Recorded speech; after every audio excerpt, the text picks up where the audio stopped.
Okay, stream is up, 8 ball is up, chat is up, game is up. Let's see. Hey Shay, congrats on the first.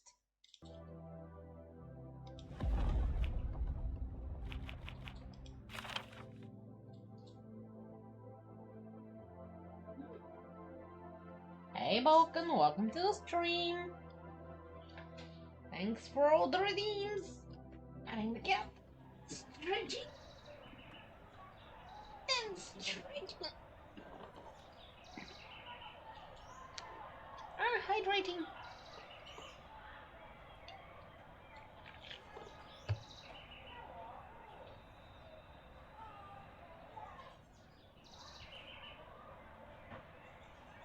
Ooh, and we were about to dive into a new book.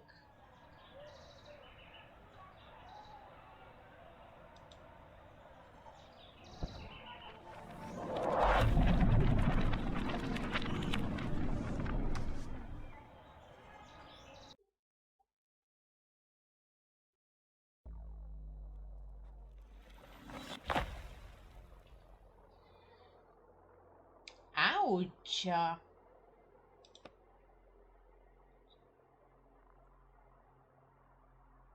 Landing on a metal floor isn't all that great, I'm guessing. Oh, hi, Jack. I'm Roderick. Right, it's just been so long.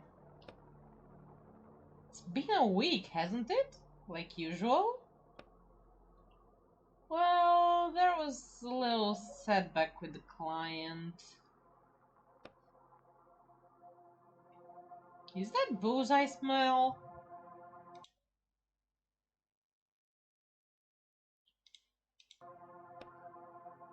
No, I just haven't washed this jacket in a while.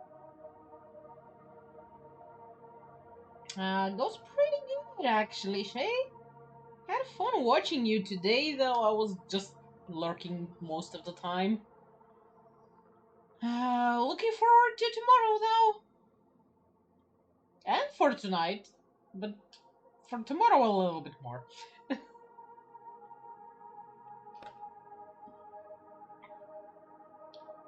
Did you have problems because of the wand? Yeah, kinda. But we're back in business now. Today we'll be looking for Excalibur. The sword? Are you sure we're in the right book? If we're looking for a medieval sword, we'll find out once we take a look around. Intruder alert. Identify yourself or you will be punished by the might of the Seekers of the Worthy. Let's look around. The voice is coming from a strange face on the wall that peeks out from the cables like a spider in its web. With the blessing of the worthy, I punish all who oppose the mission. Speak your name now. Etienne. Etienne, I shall hear the will of the worthy and decide your fate. Have patience. Whispering, what the hell's going on? The short version is, this is a pilgrim ship, and they're very serious and strict. So cut it out with the jokes. Whispering, I'm not making jokes. Shh. Whispering, so where is Excalibur? And what's this worthy we have to do with anything? What do you think of the worthy is worthy of? Worthy of Excalibur? Mm-hmm. The worthy is the one who can pull the sword from the stone. They're flying around the universe on this ship looking for that person.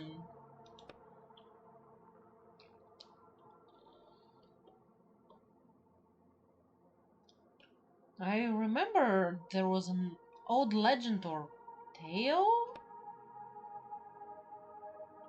I think the new author was also working with the walkers to get the sword. And now it's our turn. The worthy has spoken to me. Finally, tell me, Etienne, are you prepared to join us pilgrims sailing this black river in search of the worthy and give your life to the pursuit of the goal? Well, no. But in order to get in, I should say yes. I, the navigator, greet you, acolyte Etienne. Welcome to our temple and home. Now get to work, as our ship requires constant inspection. Sounds good.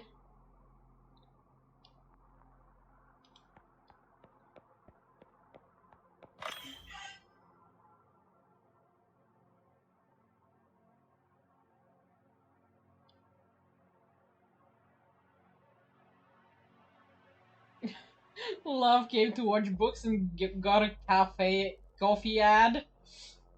Nice! Congrats!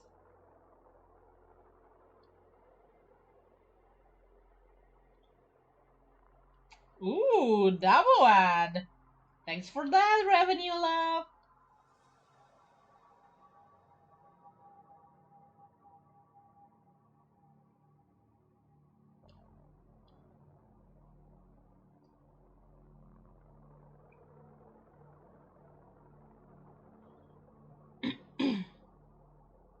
The ship's navigator greets you, acolyte. Where's the ship headed?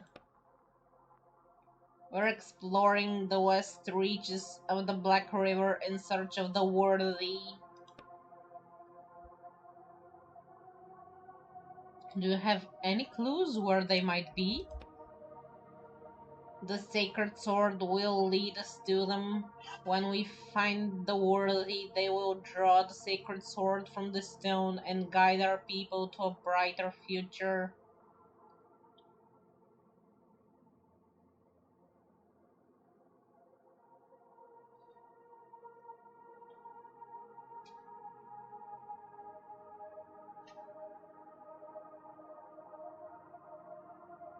Yep, love enjoys Nescafe, so they're not wrong.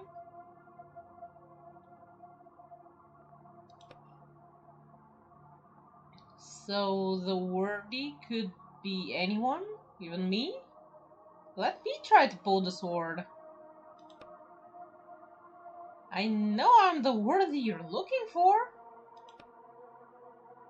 First, you must prove you're worthy of attempting to prove that you're worthy. What the hell?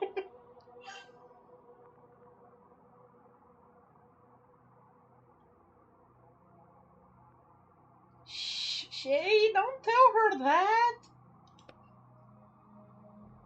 Scratching my pages. Um, Study truth, inspect the machinery, and help your brothers. That will guide you to gradual understanding of the truth that will unlock the path to the sword. No shortcuts for you. Let's ask something else. Can I see Excalibur? We cannot even discuss the sacred sword on the lower level of the ship. It is the most unholy part of our vessel. So how do I get up higher? It's simple, you will ascend once you prove you're worthy of it.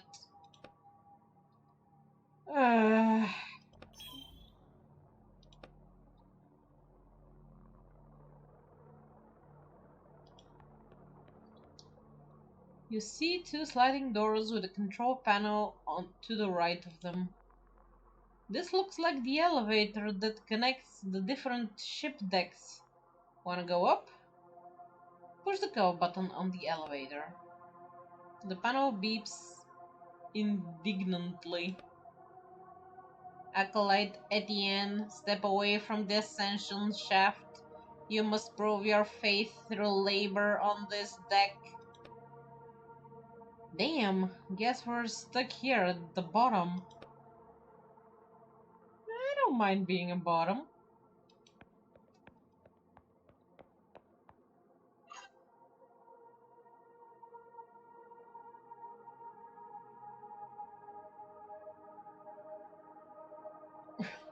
Yeah, after beating the boss so many times, you are worthy.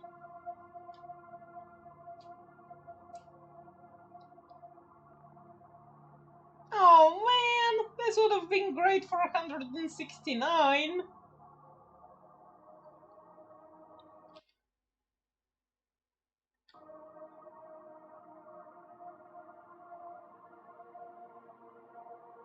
Well, let's check the cells.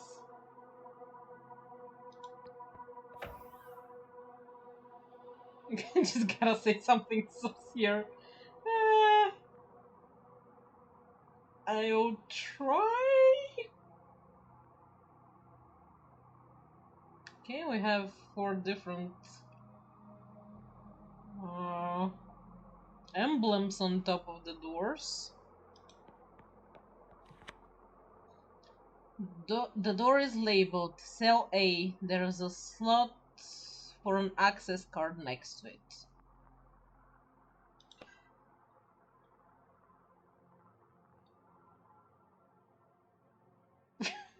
Aw, you believe in my perversion. I'm so happy. It will come to me sooner or later. The door is labeled Cell B. There's a slot for an access card next to it. A repair module. Some kind of device. Let's not push any red buttons just yet. Door C, and I'm guessing door D? D door! Off to the engine room.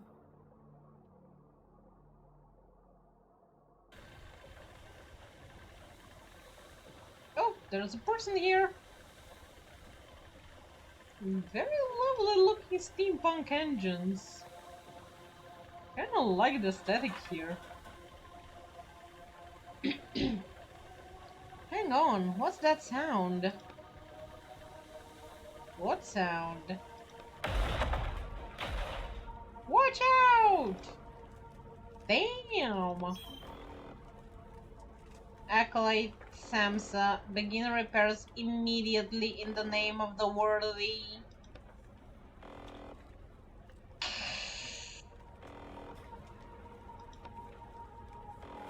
Oh, elder brother. I cannot. What is your reason, Acolyte Samsa? I need help. You still have your limbs. That means you're able to do the repairs. I cannot stand. Is something pinning you down, Acolyte Samsa? I must have internal injuries. My ribs. I understand you have lost faith in the worthy. May you not fear the disillusioned on your path. Remove them from your brotherhood. No, I cannot. My ribs.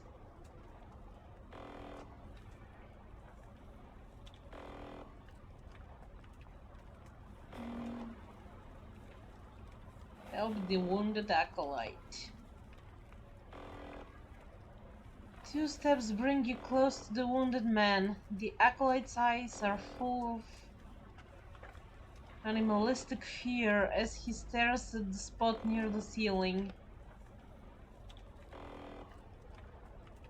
Get his suit off. We need to access his injuries quickly. Yes, right away. A bright red beam shoots out of nowhere, leaving a glowing glare in your retinas. When you manage to blink it away, you see Acolyte Samsa's unmoving body has a clean hole burned through the back of his head.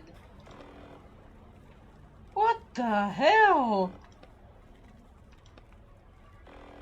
Acolyte Etienne begin repairs immediately in the name of the worthy.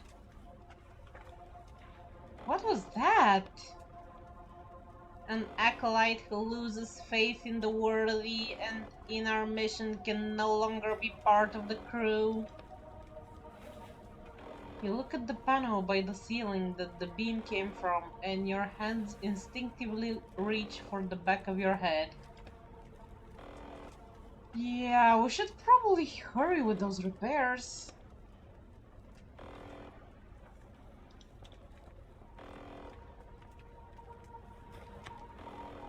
Poor guy. You examine the body, trying to avoid looking at the head wound. You don't notice anything of interest. There's something in his hand. Huh? You unclench the dead man's hand and see an electronic access card. Unfortunately, the explosion damaged it too. Take the card. You take the still warm, partially melted access card. Okay, anything else I can touch?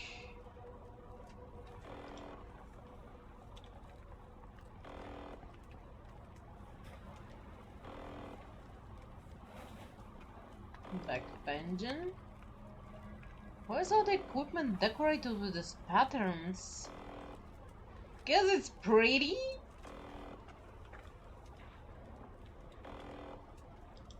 Crate. Okay, crate's good. Silver, rope, and trash, so everything's trash. Engine. You look at the glow inside the engine through a dense wave of heat. It's molten metal. You should hurry before the core melts. So what's the problem? I don't know. The author was very vague in his description of the engine.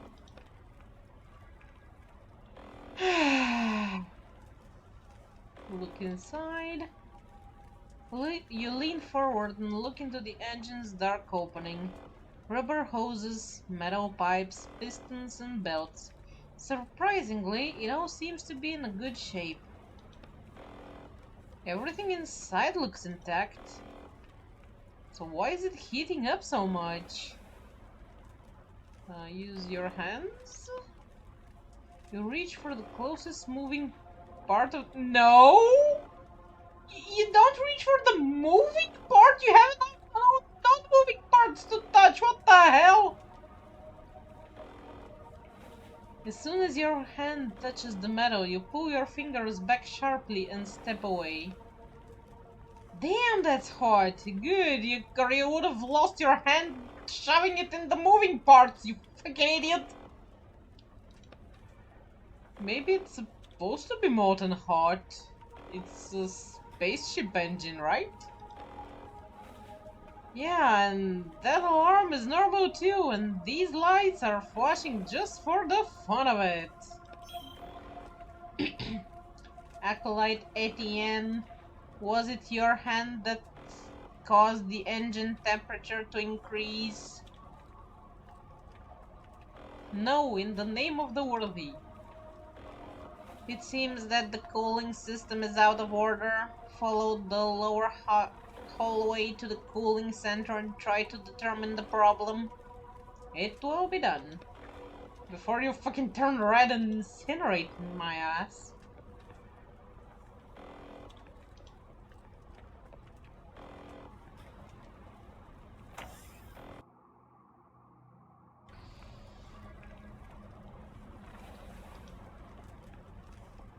Well, the cooling system seems to be on fire. Hot steam is escaping from the broken pipe. Examine the equipment. The pipe is broken and the water is turned on. What do we do? Disconnect the broken pipe. No, close the water valve. It's shut. Disconnect the broken pipe. It cools down fairly quickly and you put it in your coat pocket. Damn! You'll have to replace it with a new one. That's obvious. Device looks like the cooling system.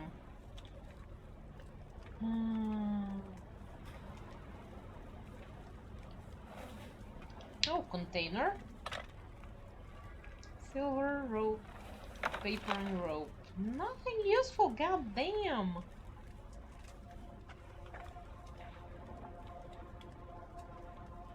Okay, turning water on right now would not help anything, so...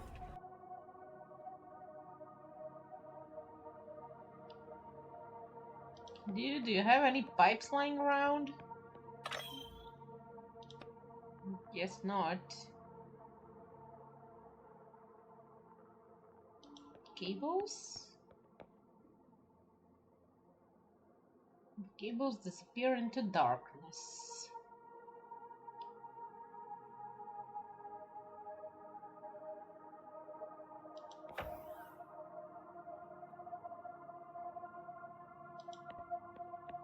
Oh, repair module. Okay, that might work. Push the red button. A message appears on the screen. Brother, place the broken object in the slot and it will be restored to its former appearance. Put the access card. Object accepted. Processing. Processing. The compartment opens and you see the completely restored access card within. Access card for slot A. We'll go there when we have the time. Let's put the broken pipe inside. Completely restored pipe. Yay!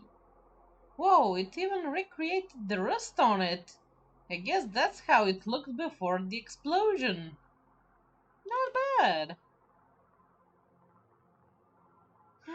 Synthesis button. An object creation menu appears on the screen. Synthesize objects. Aha, so I can use silver bars to make space multi-tool. And of course, ink.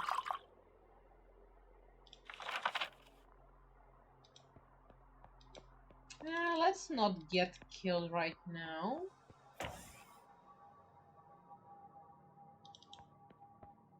I will explore once the engine is fixed.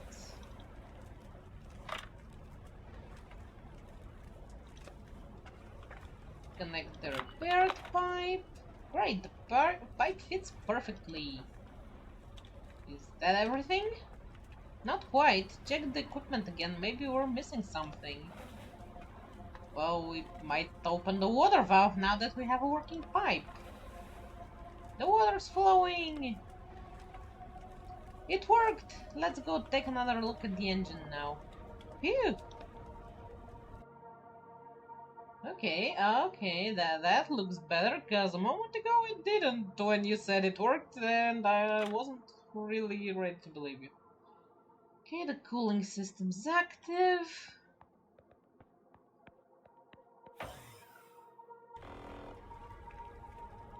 There's still one engine block on fire, but...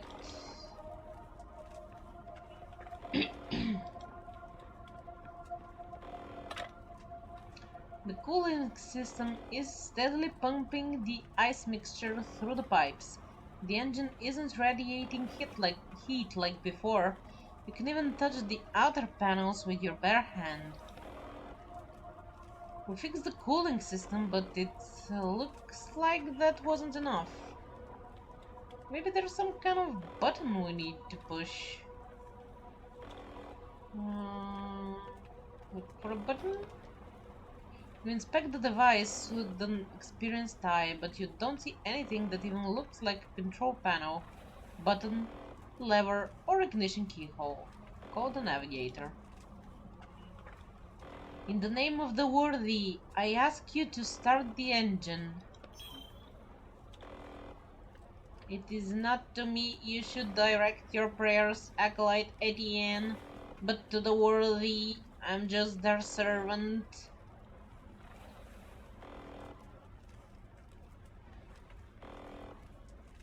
Worthy, I pray, start the engine. You clearly have not managed to learn the holy litanies yet, so I will help you, newcomer. Repeat after me. By the will of the worthy, I pray for the flame to obey my will and activate this mechanism.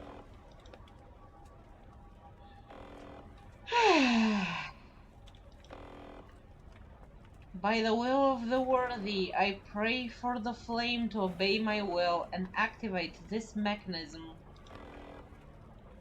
Something inside the engine starts rumbling discontentedly, gaining momentum. Suddenly, a shrill noise fills the room. Acolyte Etienne, you do not have enough faith. Oh, come on! My faith is stronger than ever. I believe in the worthy with my whole heart, my whole soul, with every cell in my body. I believe! Suddenly, a compartment opens on the side of the engine, and with a soft hiss, in a cloud of white steam, an empty compartment designed to hold a cylindrical flask appears. I speak of something else. Place a full vessel of faith in the compartment so that our temple may continue its journey. Is that some kind of fuel? Faith?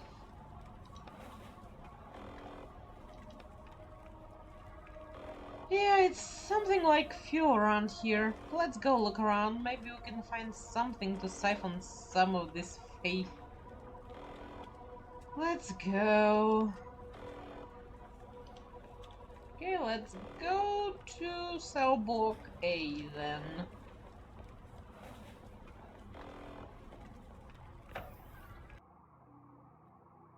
Because that's the only one we have a card for.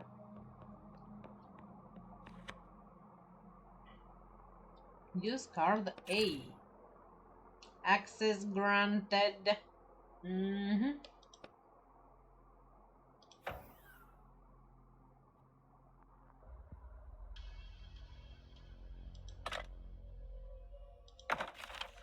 Okay, silver paper, cryo capsule.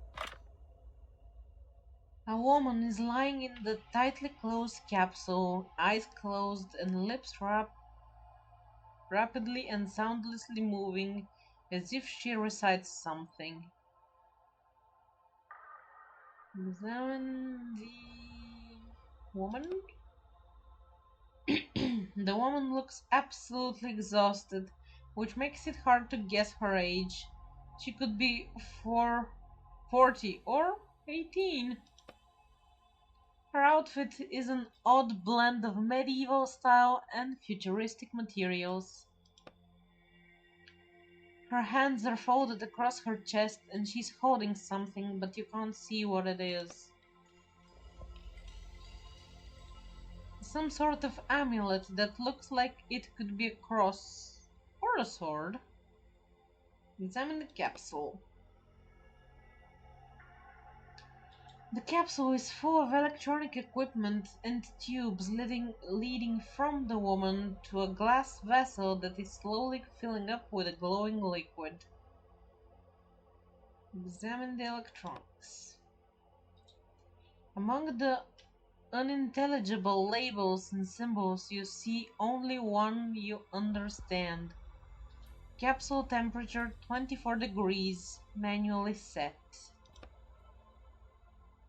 Nothing of interest.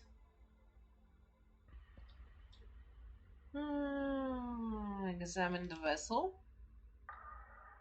This is what we are looking for. They call it faith. This is coming out of her? Don't think about it.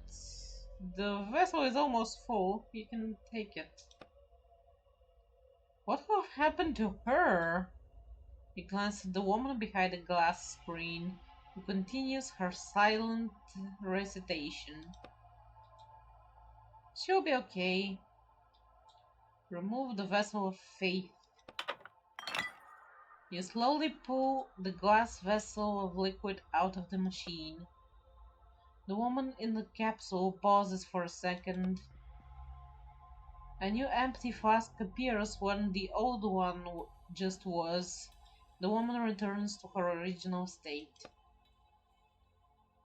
Faith starts gradually filling the new vessel, but it happens very slowly. Let's knock on the capsule, cause that's not a eat my ass. Knock knock. The woman doesn't react at all. Okay. Leave.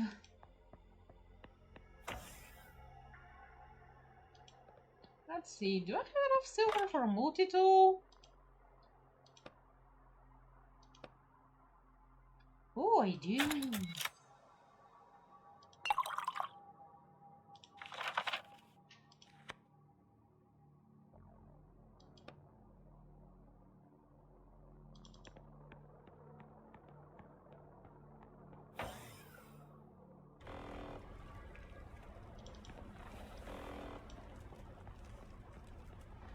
Run, Etienne, run!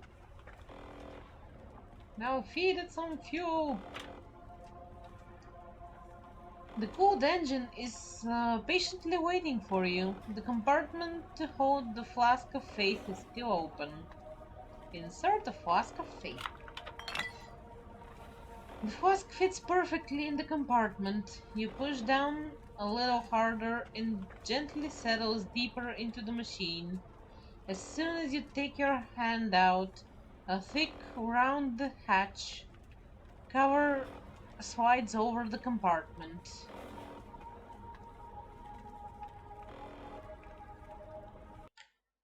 Wow, they even stopped saying anything but viewers because people would just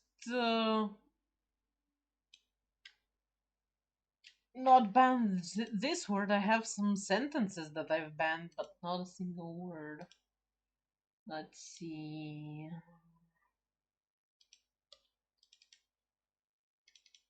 It was in Twitch.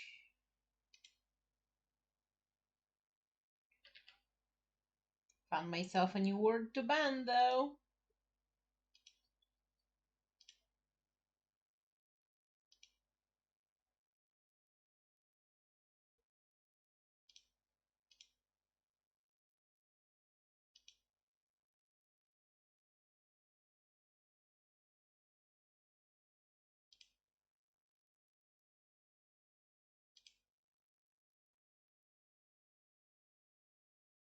And they change how things look now, so that's pain in the ass again. Oh, fixed it.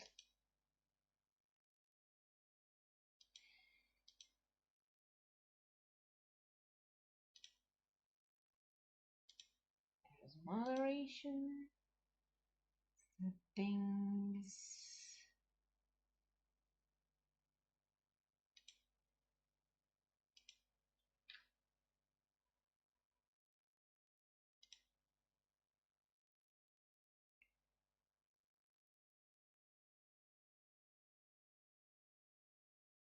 Okay.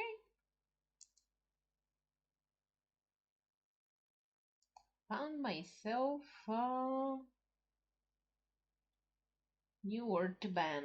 Okay, now to Clean up the boat.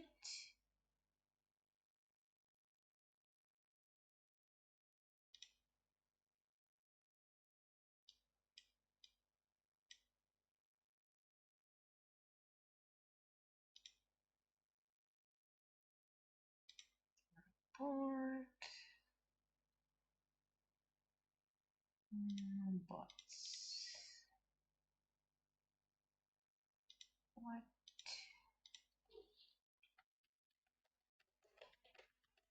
Viewer seller. Yes.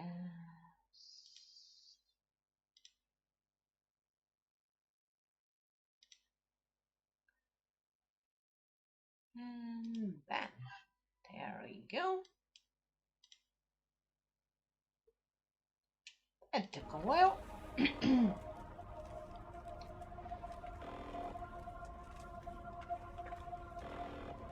Try to remember the prayer myself. You remember how it went? Something about flame and mechanism, and don't forget the worthy. Let me just find that part.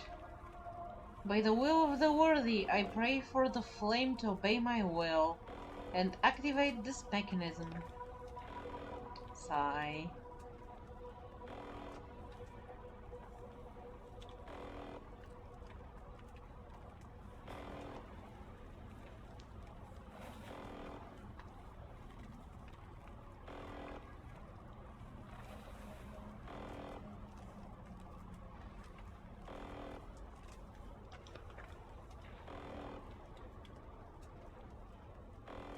Obey my will and activate this mechanism. A mysterious crackling noise drags your attention, and at that very second, a current passes through you. Your jaw clenches so tightly that you feel like your teeth are crackling. Ow, what was that? Incorrect. Oops, I guess I fumbled the last part. Brother Etienne, remember the litany to touch the great worthy. By the will of the worthy, I pray for the flame to obey my will and activate this mechanism. I'm pretty right-click that, but I might have fucked up on the last part.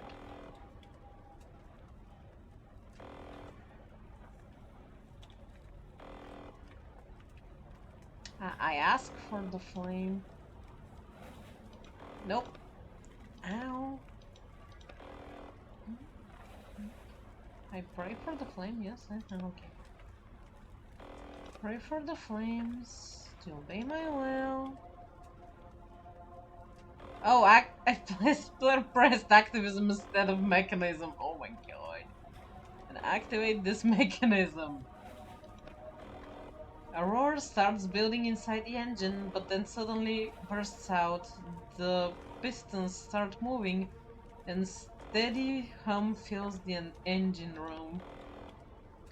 May the worthy bless you, acolyte Etienne. The engine is working correctly again. Your work here is done. It is time for you to ascend. You start looking around nervously, bowing your head slightly. Ascension is the right to climb higher to the middle level of the ship. Ah, of course. You may use the elevator to ascend. And the sword, Excalibur, the location of the sacred sword will be made known only to those who have proven themselves worthy of that knowledge. The navigator's voice is always cold and mechanical, but he says this phrase in an even colder voice. Let's go to the elevator then. Yay! The room is no longer red. Yay! Me like it. And I have a multi-tool and access card A. Hey, do you think it's a sonic screwdriver?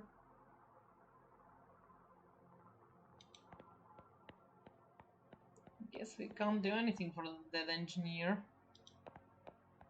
Probably could have saved him if I called out that I was gonna fix the thing, but who knows?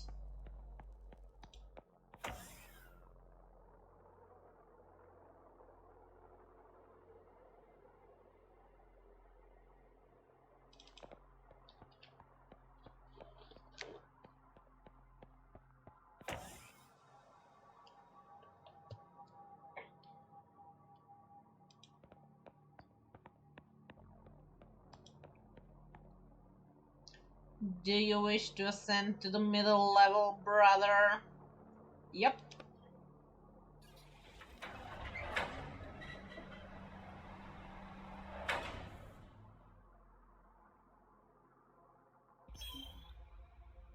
Welcome to Earth, brother. Earth? You look around. We call the lower decks Hell, the middle deck Earth, and the upper decks Heaven? Correct, brother. I see you have already studied our scriptures. If the will of knowledge guides you, visit the library on the first on this floor. Okay, and is Excalibur here? On the top floor? Every acolyte who ascends from hell must first serve 5 human years on Earth before they will be permitted to touch the sword. What? Only after 5 years have passed can an acolyte grasp the highest sacred truth, and then the worthy will permit them to ascend to heaven and touch the sword.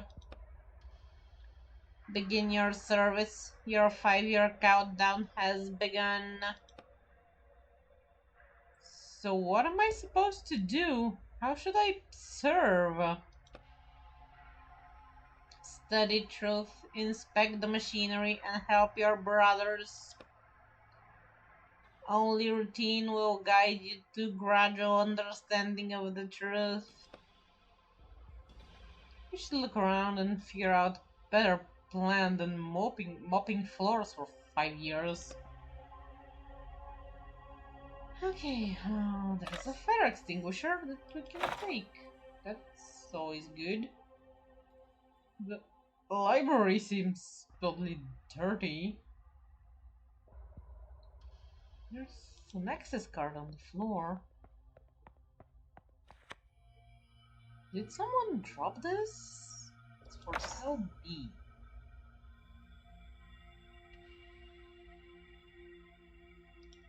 Let's see if the navigator has anything to say. The ship's navigator greets you, Acolyte. I really want to see Excalibur. You have not yet earned that right, Acolyte. Has anyone ever earned it? Acolyte Rimar proves his faith in the worthy and rose to heaven, but unfortunately he is no longer with us. Great.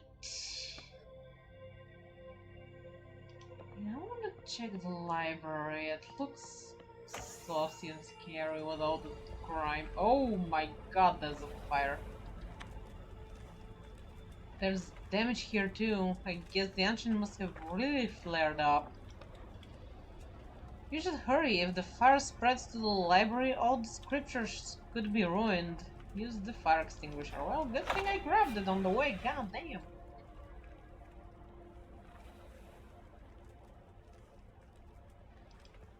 Compartment.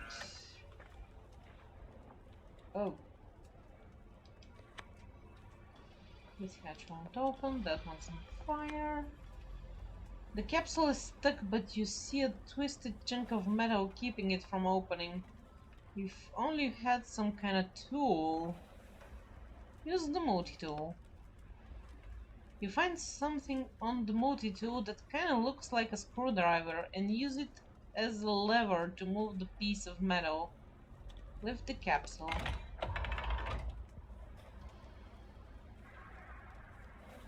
Oh, there's a prayer on the wall. Reading. If my hand, O worthy, prevents me from serving you, I will cut it off like a withered root. Let's write that down. I'll call it the sacrifice prayer. Are you sure you won't get them mixed up with such strange names?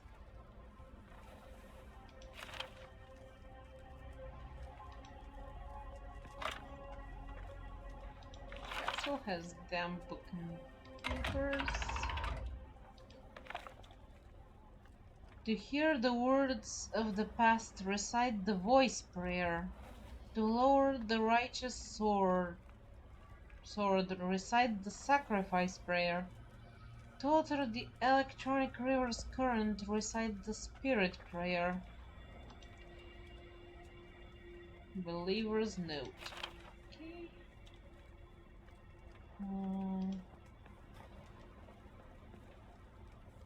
Can we fix this goddamn mess too, or?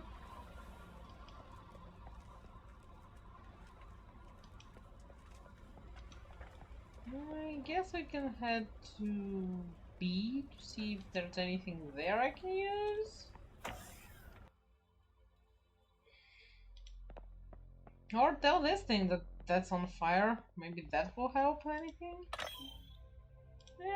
Useless. See if anything in the cabins. There's a controller. Another slot for faith. I thought they only needed it on the lower level. Faith is what moves our ship. Faith is what moves our ship forward. Without it, the search for the worthy will be impossible. It is needed on each deck of the ship as well as in each stage of our lives. Alright, I get it. A prayer is carved into the wall in a Gothic script. Reading. May strength fill the part of my body that you require most of all, O worthy. Okay, that should be easy to remember. I'll write it down. I'll call it the spirit prayer. Put the note in your pocket.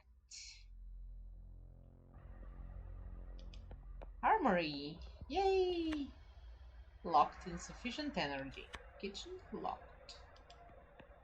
Infirmary locked. Hey, we can at least use the bathroom.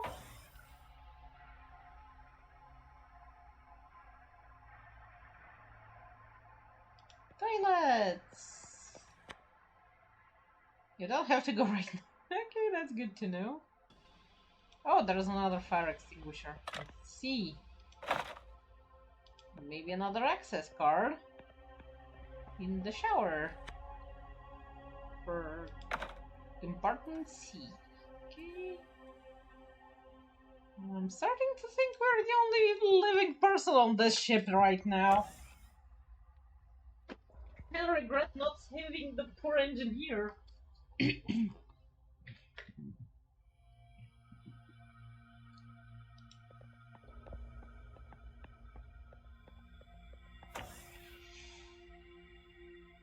Okay, we have another fire extinguisher, so let's try to fix a lot more of the library.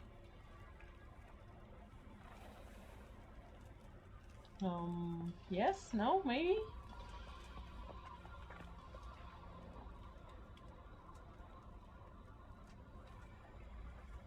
Guess not.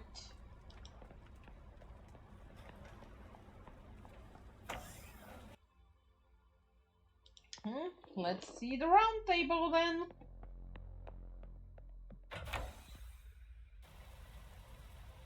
Oh, it sure is round. Ah, somebody's burning. Burning cryocapsule. The device connected to the prayer chamber is on fire. You won't be able to get the vessel of faith. Just don't stick your hands in there. We need to find the fire extinguisher first. Use the fire extinguisher. Whoosh! The man inside shows no signs of life, just like the equipment surrounding the capsule. The flask of faith was filled up before the fire, and is almost unscratched. You take it from the compartment. It really is a miracle that it's intact. Burnt cryo capsule. I try to look into the capsule. And nothing happens. Okay. Empty cryo capsule. It's empty, you don't say. Hot cryo capsule. The youngest crew member you've seen so far is writhing in pain inside the chamber. The panel showing his vitals is blinking red, as the panel showing the temperature inside the capsule. Looks like the chamber overheated. We should cool it down so that guy doesn't die. Examine the sensors. On the side panel you notice that the thermometer is set automatically. It says controlled by the navigator. I guess the navigator has problems understanding what room temperature is. Call the navigator. Hey, could you lower this guy's temperature a little? He's about to burn alive. Silence. My data shows that the capsule is currently at optimal temperature. I see.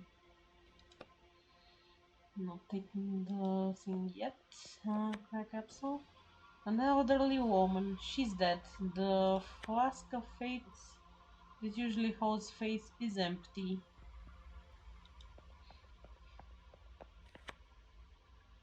There is an old man inside the capsule. His whole body is shaking and his hands are grasping the chest of his suit as though he's trying to rip it apart.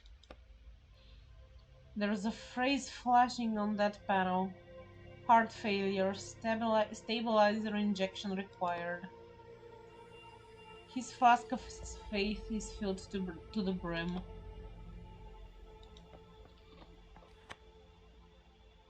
A dead man lies motionless in the capsule.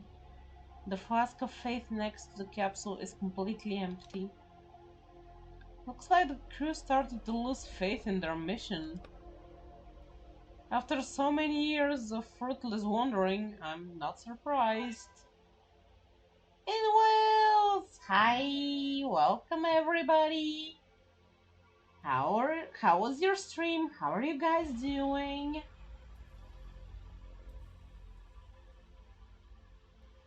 Ooh, all those emotes! They're so pretty! What were you playing in Wales?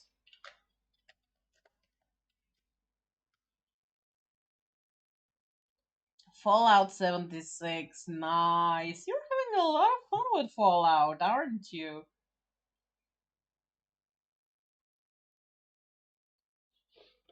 Ooh, and some Ezo.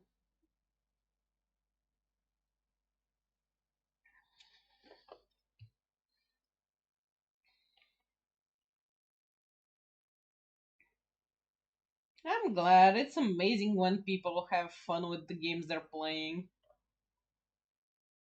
Ooh, poached eggs on toast? Damn, share some after. Sounds delicious. Take your time and enjoy the meal. I'll take care of your peoples. Currently exploring a game called Bookwalker, and we're trying to steal Excalibur from a spaceship with crazy AI. So that's interesting.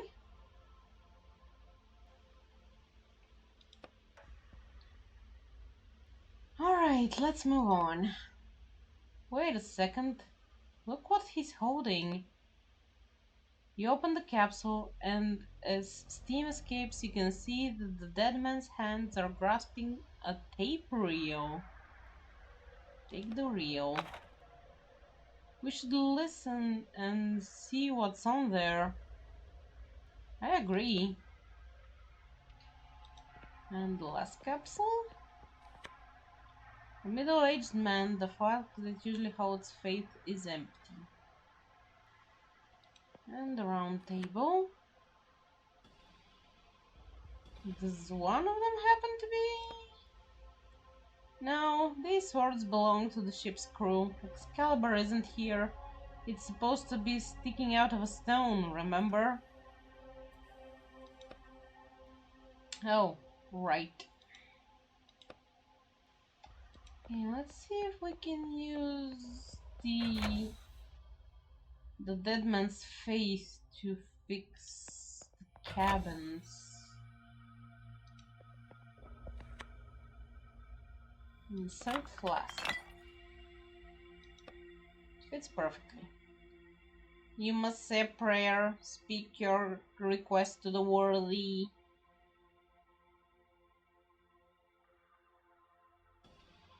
Let's try the spirit prayer.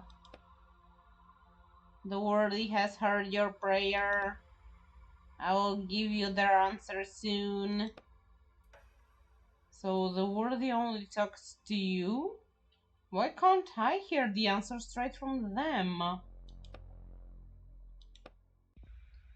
You ask the wrong questions, Acolyte. You must ask why you are not yet worthy of a direct conversation with the worthy. Worthy of the worthy? Does the author know what tautology is? In any case, I specifically was created in the supposed image of the worthy, and therefore I receive signals from them. You were created? I thought you were human. How the fuck did you think he was human? He was definitely AI. The worthy has declared their will. You may activate the device. Indicators and messages start to light up. Thank you, oh worthy. You rub your hands together. Warning, insufficient energy, limited functionality available. Let's unlock the kitchen.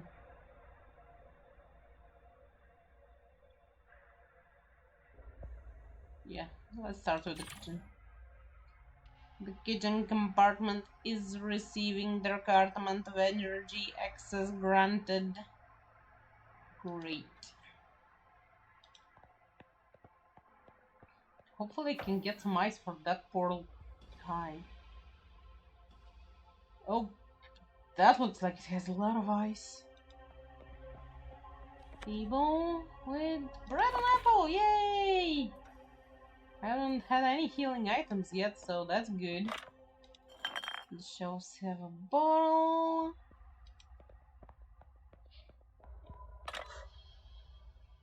You see a huge metal door frozen shut at the floor level. That looks like a freezer. Try to open the door. You pull on the cold handle with all your strength. No results.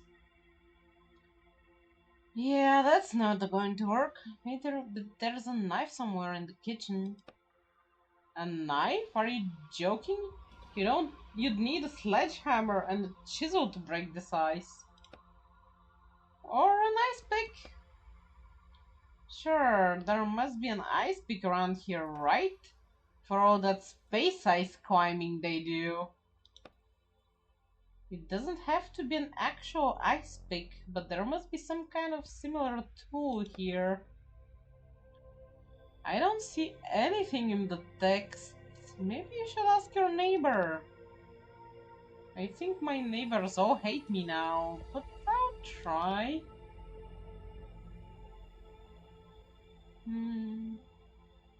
Can I redirect them to the infirmary? I don't feel like threatening my neighbors right now. The infirmary compartment is not receiving the requirement of energy. No access. We need to reduce the ship's energy consumption. Let's go figure out how we can do that.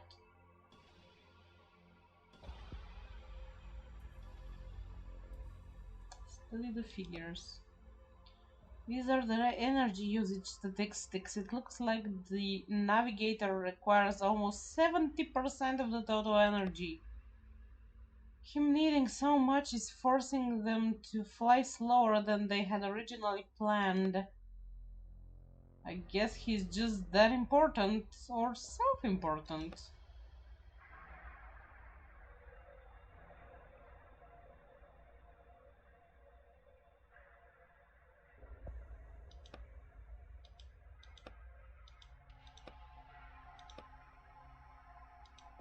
It would be nice if I figure out how to shut off the navigator. But let's go downstairs for now. You wish to descend to the lower level? Yes, I want to go down.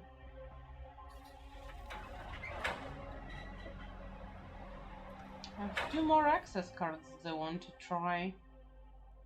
I think I can make a flask of ink as well.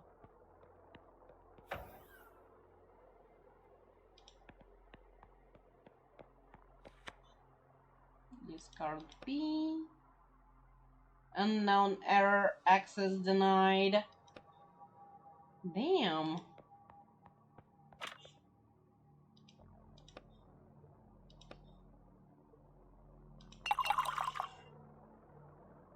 Okay.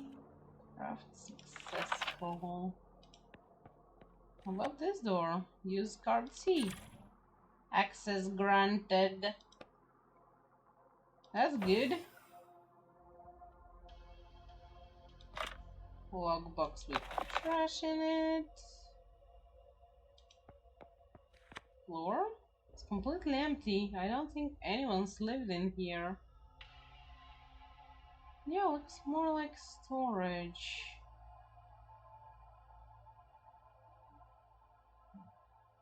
So just had a little bit of trash in it. That kind of sucks.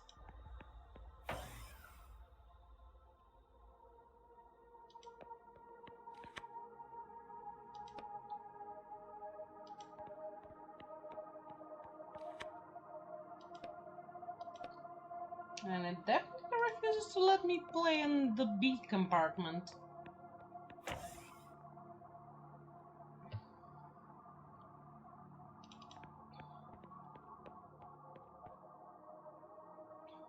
Yeah, I wanna go up.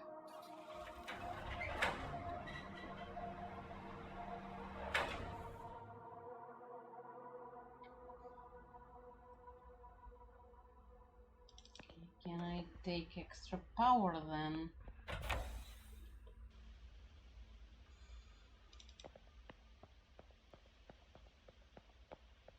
If I take faith from the dying man.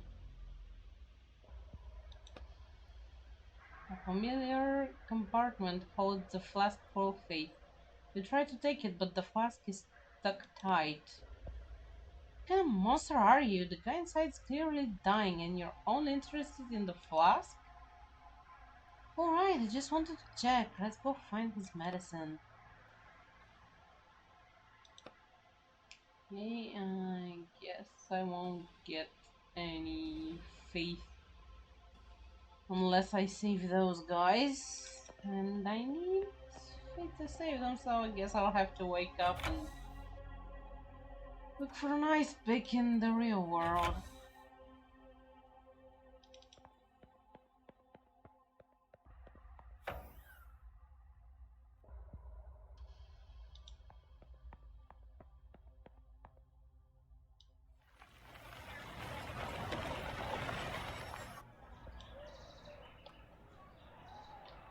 Goddamn real world.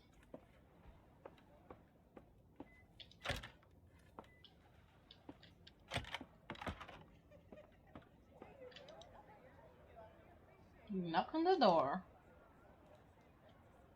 Slow, tramping footsteps. Who's there?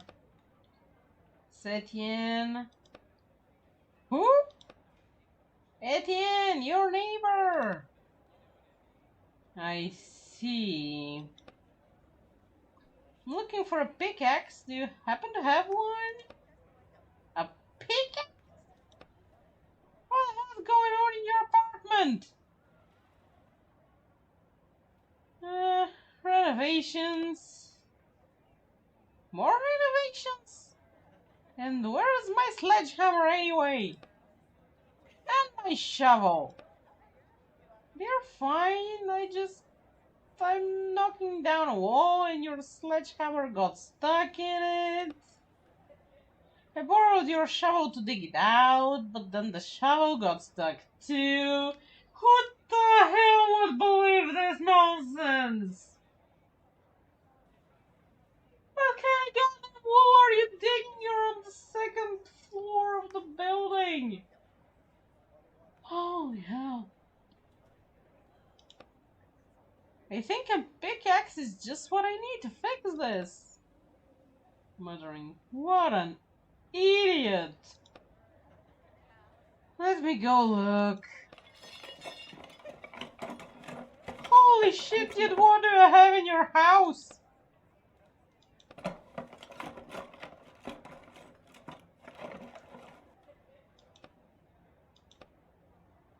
Here, just remember to bring it back. Thank you. How the hell? Dude, I'm scared. Thanks for the hydrate, love.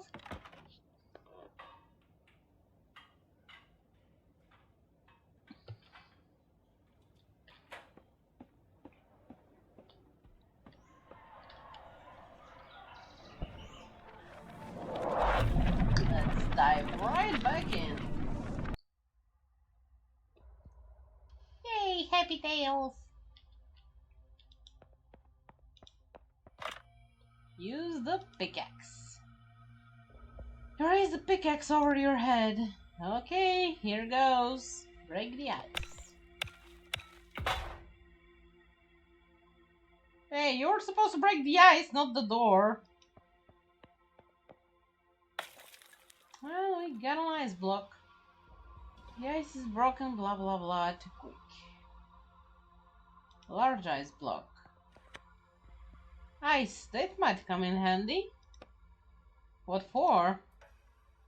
To cool something down later, you'll find out. Fine. Did you know exactly what the... Oh. The giant block of ice takes up the whole corner of the... and glares unkindly at you. Use the pickaxe to break the ice. Well, do it.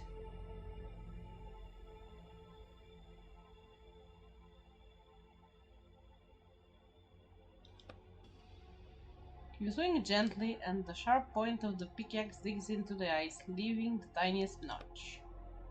Chuckles. Alright, so raise it over the head. Only as much strength as needed. That's your motto.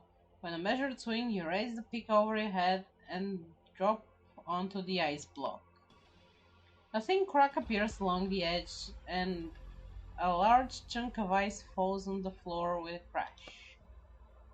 Not bad. You pick the chipped off chunk of ice from the floor. Finally, we have ice. We can save that poor guy, maybe. And, okay, you break the ice, but I find, okay, the small ice blocks were too fragile somehow. Okay, I think that's it for the kitchen. Let's go save the poor youngster. Eddie, can you move a little faster?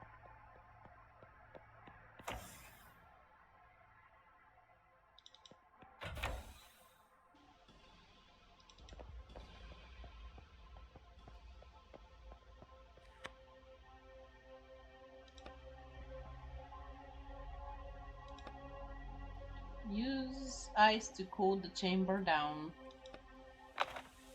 You pour the ice on the capsule, the ice sizzles, then quickly starts melting. The temperature slowly starts to fall, and as soon as it reaches a normal range, you open the capsule. The man's eyes are still closed, but at least you saved him from suffocating in that heat. Should we leave him like this? Yeah, let him get a little fresh air. Take the flask. Okay, we got a flask of faith. You remove the flask of glowing liquid and put it in your pocket, making sure the lid is on tight first. Thanks, you nod at the still unconscious man.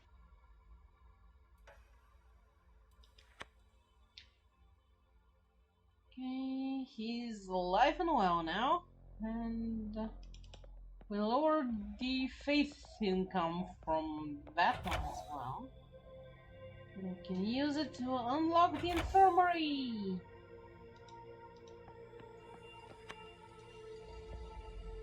Unlock the infirmary.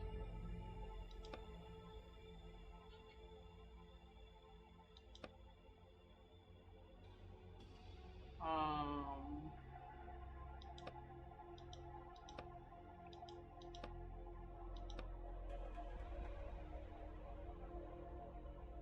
Unlock the armory. Okay, we could unlock the armory.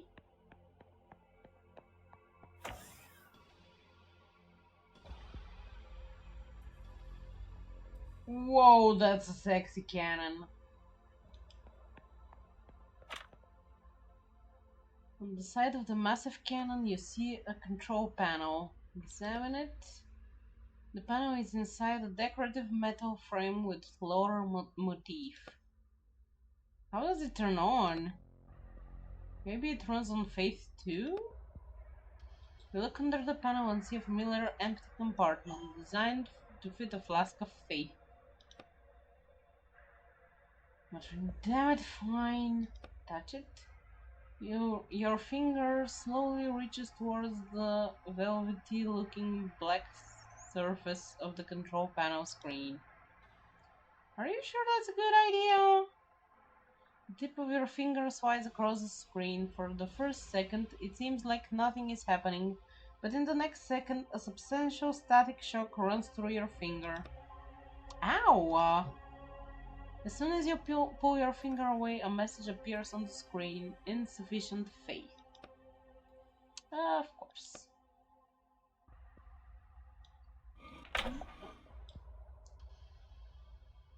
There's a ventilation shaft, container, a prayer, another prayer.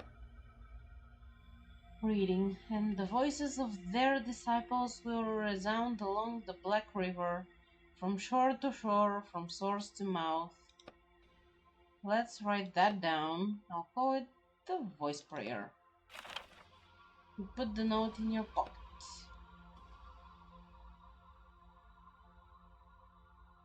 Ooh, lasers. The way forward is blocked by buzzing beams of energy. I'm not touching the beams. What the hell is that option even? I'll just shove myself into the ventilation shaft. And I ended up in a cell. Get some items. Bed.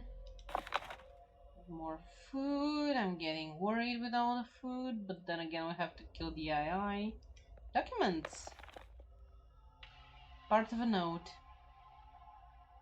It underlines the fact that there was a sharp increase of suicides on Earth after our crew took Excalibur off the planet. Oh my. Okay, unlock the door. You push the unlock button. Leads to the hallway, and that was for cell door B. That's not helping.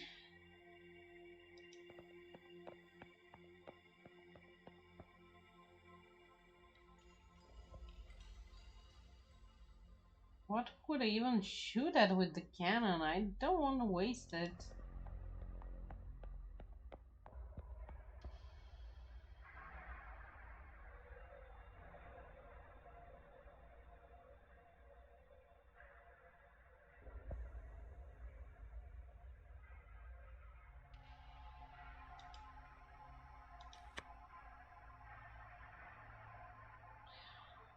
I don't want to lose health over it, but I will. Acolyte ADM. This barrier will disintegrate you entirely in a thousandth of a second. I advise you not to touch it. You jerk your hand away and take a step back too, just in case. Are there beams in the middle of the room that can disintegrate me in less than a second? For safety purposes, access to this part of the deck is restricted while the cannon is active. I get it, but why? For safety purposes. Alright. But the cannon is not active. Can I just pull the plug? Start the flask of faith. With a hiss, the flask of faith settles deep into the cannon. The panel starts flashing almost immediately. Blue and green symbols form patterns and they fly apart, forming several rectangular buttons. Okay, what now? Try touching the words that seem to be how they do it in the book. Touch the message and say a prayer. The greenish blue rectangles are lit up on the weapon control panel. Status check. As you choose the second option, the screen goes black for a moment, then a chart appears on it. This cannon uses more than 20% of all the ship's energy. That's why we're going to turn it off.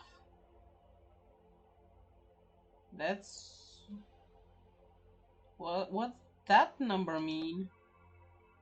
The weapon's firepower.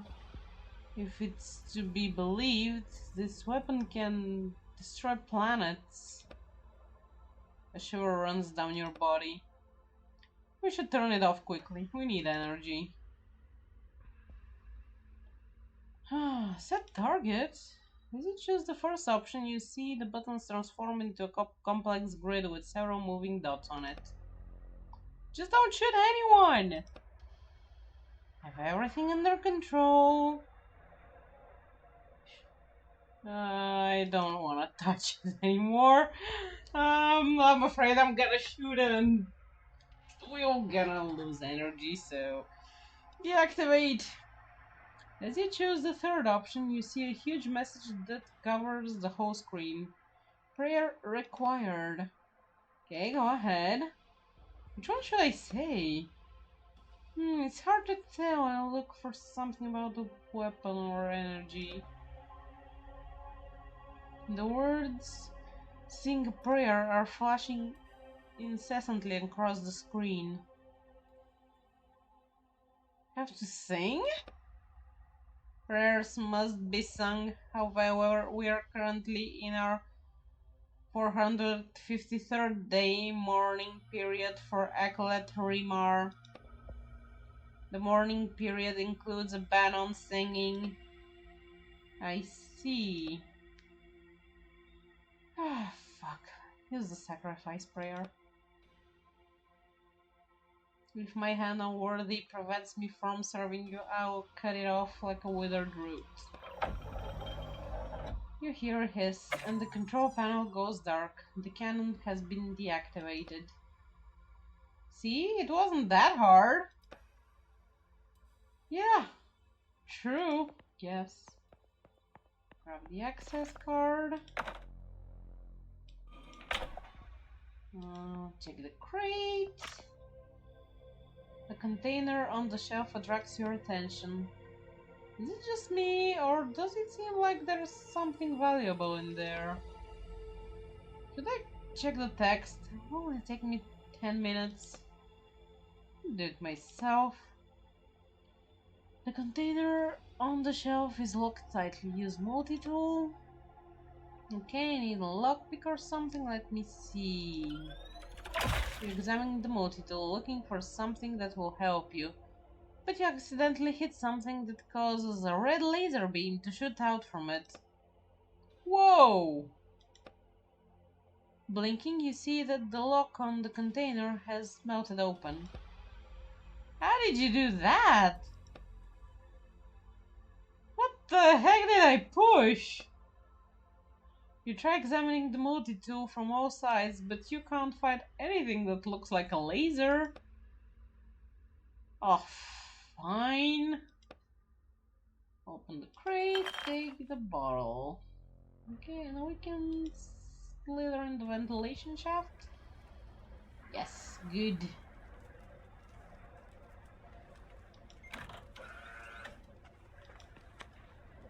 Jumped compartment.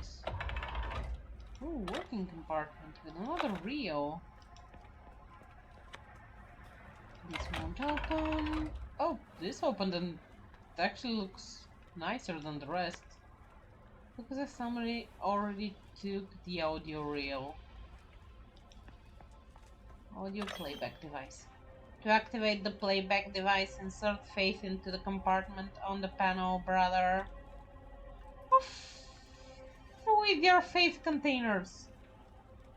Why is it always faith? You really should understand by now that all the equipment here runs on it. That's annoying.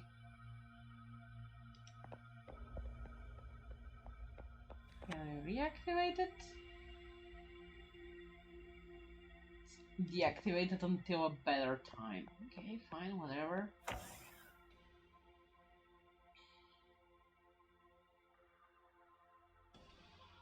Ooh. Might be much faster to get there by the way of here.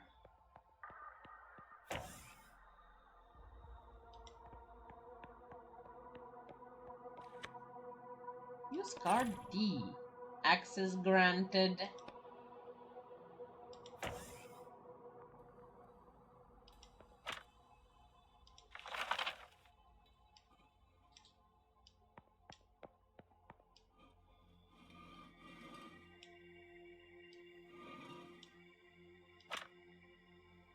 An elegant chest stands in the middle of the room. It looks as though the whole cell has been built around it.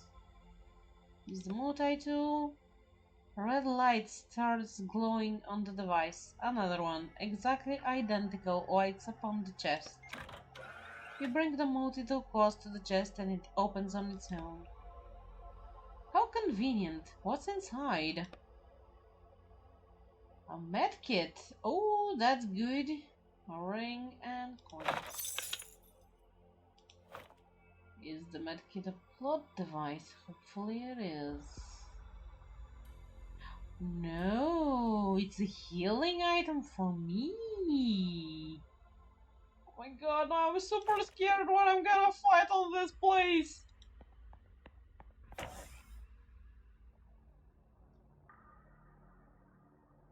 Okay.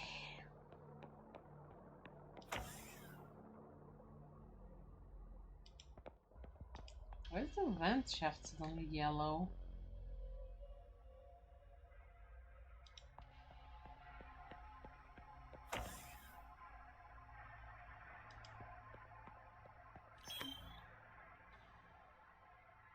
Available energy detected. I think we can unlock all the rooms now. Infirmary. The infirmary compartment is receiving the required amount of energy. Access granted. Great.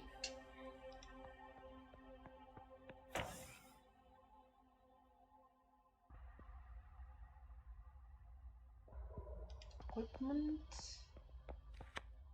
Medical chair stained with something red. Oh my god.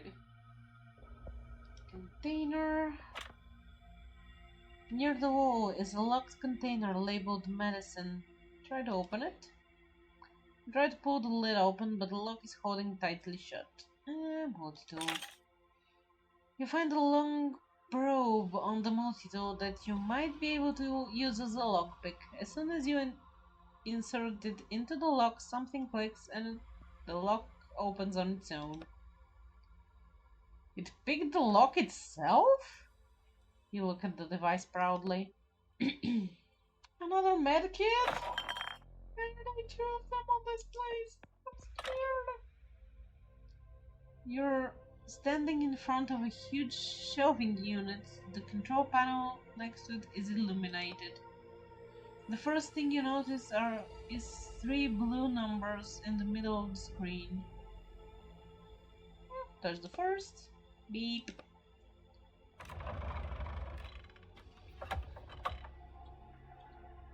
The inside is made up of neat square compartments with different types of bottles in each one. You pick the closest one and read the old-fashioned paper tag. Dandelion leaf. Folk medicine in space age. It's empty. You put the flask back on the shelf. How about we check the other compartments? Yup. I was thinking the same. Second number. Beep.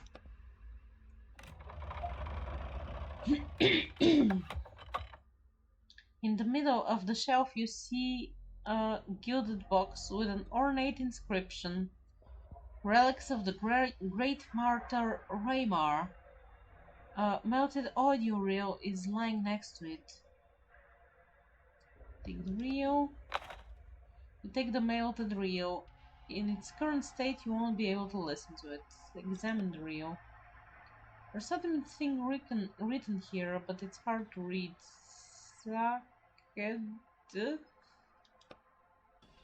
Sacred truth? Isn't that what the navigator was talking about? To get to the top floor? We need to restore this and listen to it as soon as we can. Open the box. No way, I don't think it's a good idea to touch sacred relics on a ship where there's a crazy head that shoots lasers. You reluctantly pull your hand away.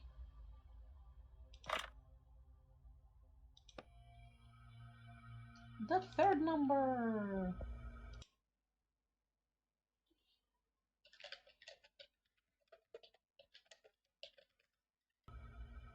Beep.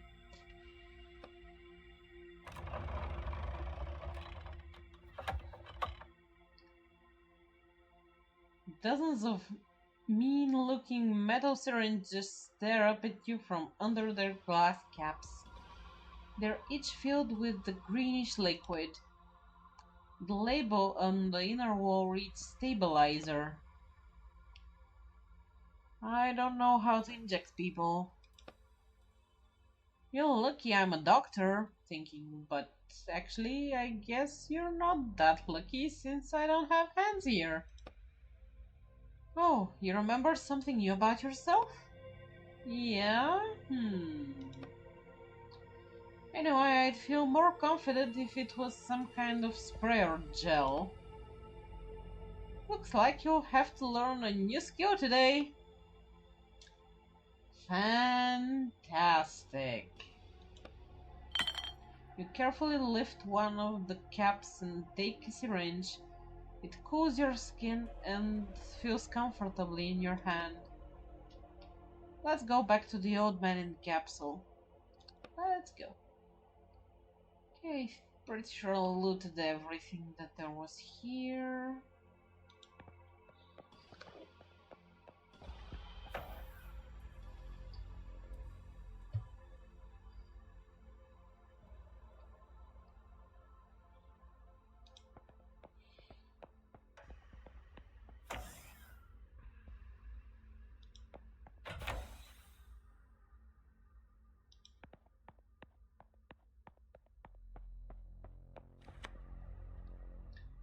Use the syringe.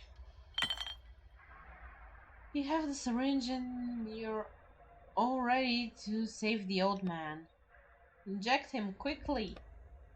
I've never done this before. I don't think the needle can pierce the capsule glass. There's a catheter there on the left under the panel. Just stick the needle in there and push out the medicine. Am I winning? You and Shay need a spanking. And I think I'm about to get to battle, but I'm winning so far? Question mark. A shiver of relief runs through your body as the medicine disappears into the capsule. The old man's condition starts improving before your eyes. Wait.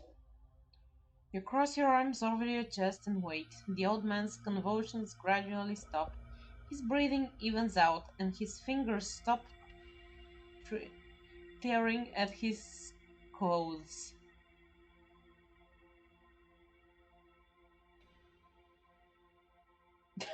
Shay not doing his husband duty. Well, I can do a wifey duty and spank you instead. Hey, we saved his life. Yep, now I can take the flask and move on. Alright. Grab the flask of faith. Spank me, wifey. That bite, it's so slappable.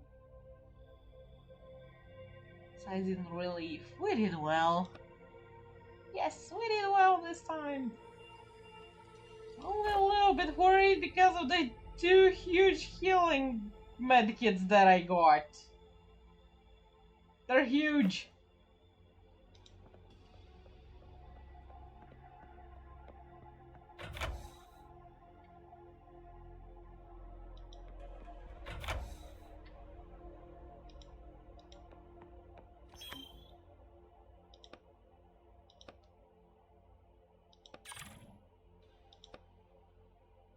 Okay, let's go to the armory.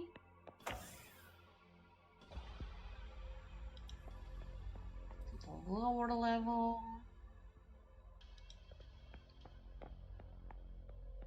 To the fixing station. Put the damage reel. Object accepted. Processing.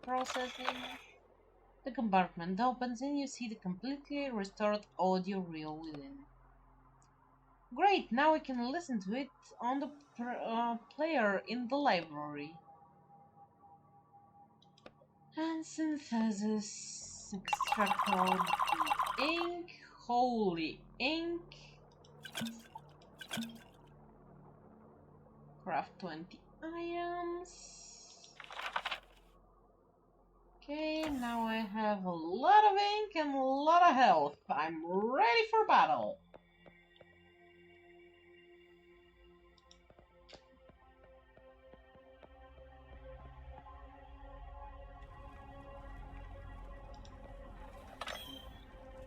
To activate the playback device, insert faith into the compartment on the panel, brother. Okay, insert faith. You put the flask in the compartment and it gently slides into the machine. You must say a prayer. Speak your request to the worthy brother.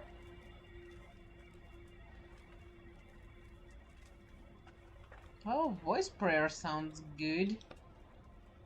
The worthy has heard your prayer, brother. Closes. You may activate the device. Thank you, O worthy. Looks like we can use this machine to listen to audio reels recorded by the members of the crew. There might be useful information on them. What wonderful technology! It's just an ordinary audio player.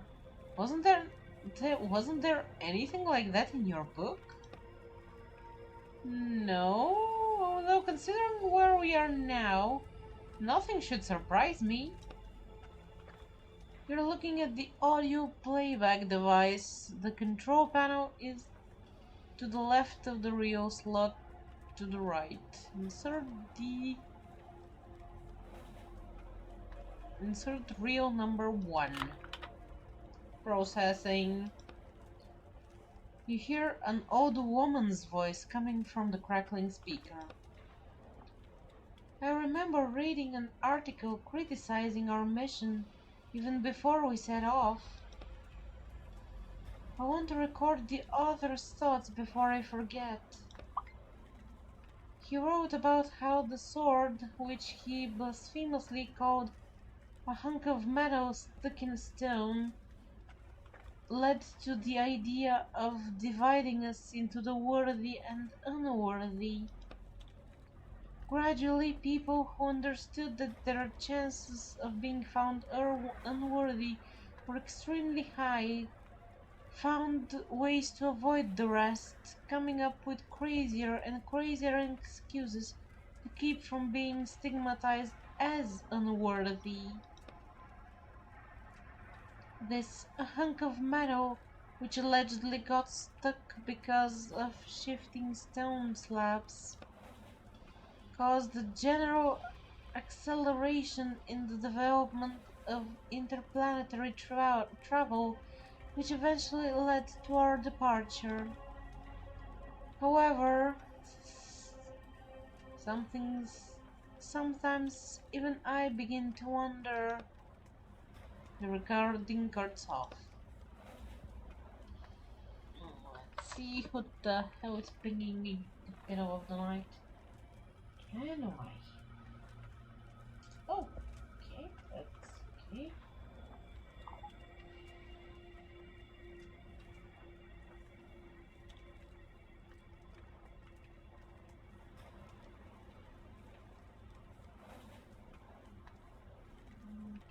Check it out a bit later.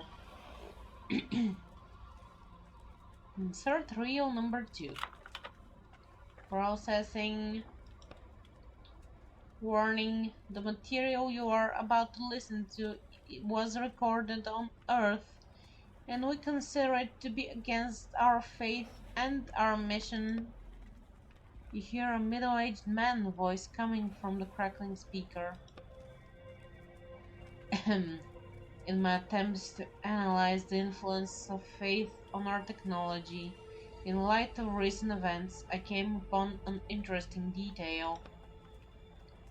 After all, behind all technology stands the length machine, which has proven 2% error rate. That means there's a 2% chance that the base algorithm that every machine, every computer is built on is capable of making a mistake or failing. The uncertainty and unpredictability that this fact imposes on seemingly faithful and reliable machines creates space for suspicion. What if I pray and the mistake doesn't happen? What if I perform a ritual, cross my fingers, and the mistake doesn't happen? The recording ends. Insert the restored reel. Processing. You hear an old man's weak voice coming from the crackling speaker. O worthy, I pray to you. It is not your strength I desire. All right, you write the words on a piece of paper held against your knee. But the responsibility that falls on one who is bold enough to realize a blade above themselves. The voice cuts out, then you hear the sound of the elevator opening and the navigator's voice from far off. This is the sacred truth the navigator was talking about? If it is, then we won't have to work here for 5 years. Alright, let's go to the elevator. I think we'll be allowed up on the sword up to the sword now too.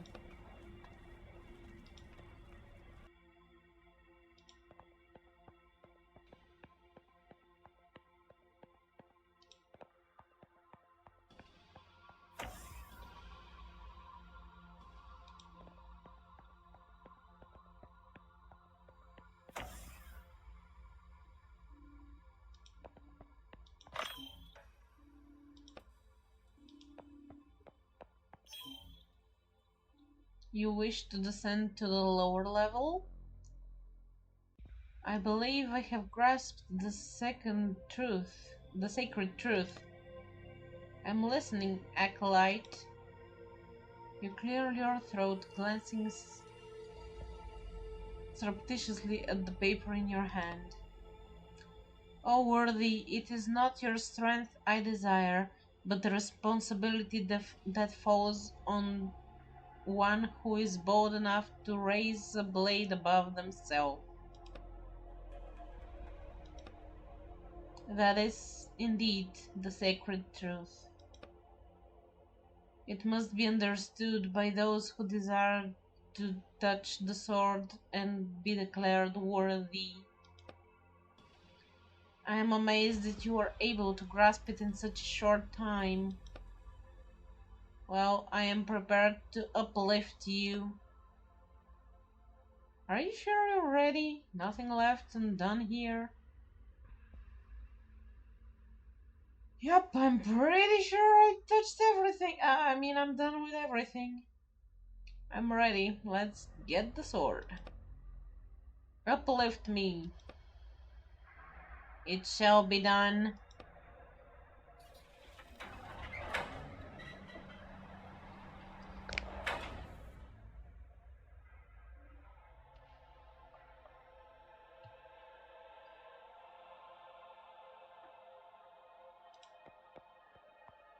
Ooh, the server room.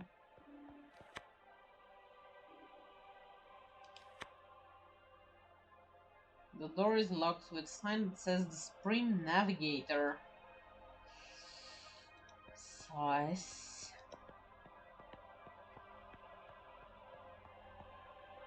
Chapel Gate. Acolyte Etienne. What now? You said we could touch the sword. That is true, but you have been given a more important task right now. Go to the navigator's cabin. First, can I just...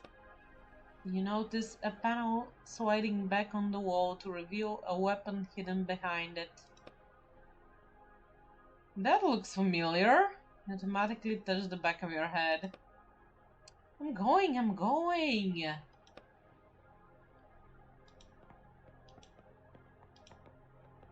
Don't shoot me, you bastard.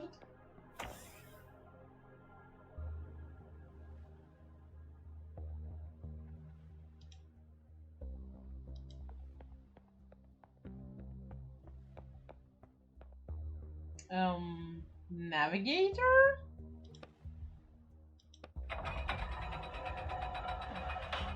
That thing's huge. Why did you summon me? Well, besides to kill me, obviously. I need you to change the ship's course. Change it? Can't you do that yourself? I do not have the authority. Only the crew members can confirm the decision to go back. Go back? But what about the search for the worthy? Most of the crew has lost faith in our goal. Is that why you killed them?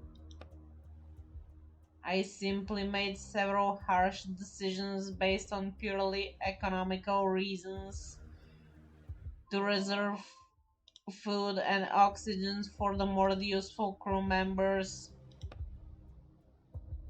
Listen, the only thing I'm interested in is the sword, and I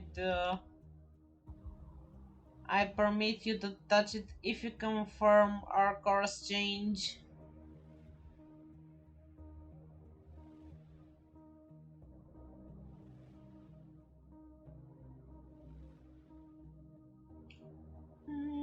Once I touch the sword, this book is cooked anyway, so...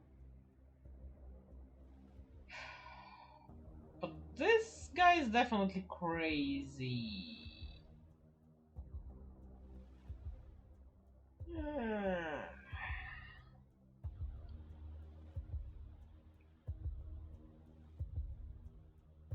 And I think my lantern buddy will be mad if I choose this one, so I won't change the course.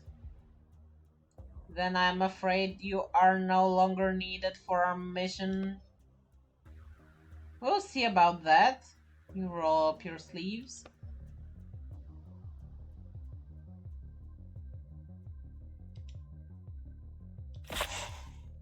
Ooh, that slash did a good number of damage. Oh, that looks dangerous. He's gonna electrify me. They're gonna hit. He's gonna electrify. It might be best to shoot.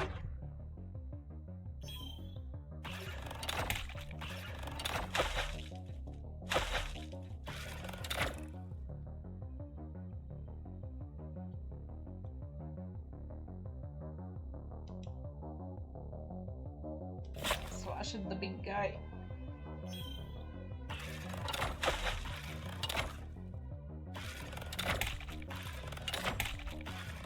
Damn. That was a close call. Fuck it, I'll slash at the big guy.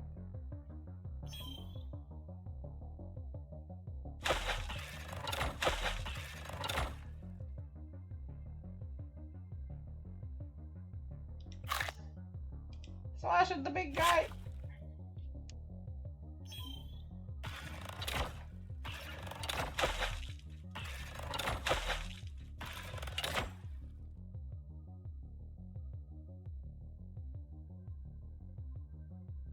Okay,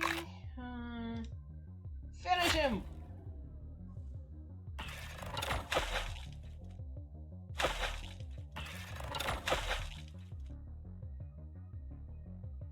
Okay,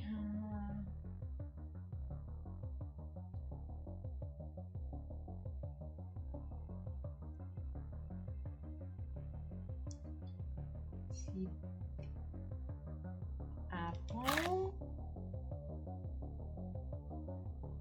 and slash at somebody that's gonna hit me.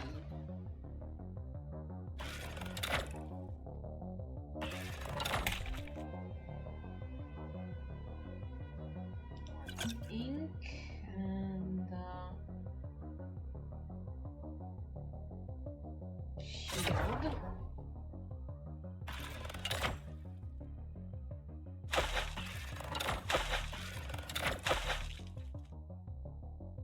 Okay, heal, slash, and the big guy.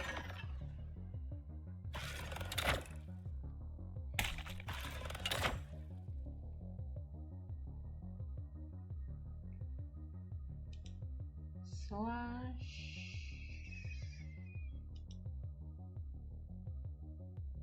This one is gonna hit me.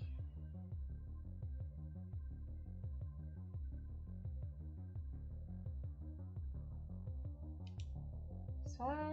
This one.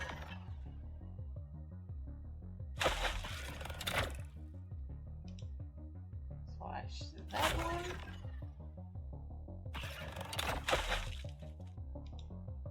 Drain the life. Sinner, the worthy will punish your soul. The navigator's core flares up from within. Sinner. Sinner? Sinner. Sin. The navigator's voice cuts out in the middle of the word. Suddenly a siren starts sounding. Go to the sword now! He awakened the whole crew and they will be here soon. Reserve power activated. Total system reboot in 3 minutes. Hurry, Etienne!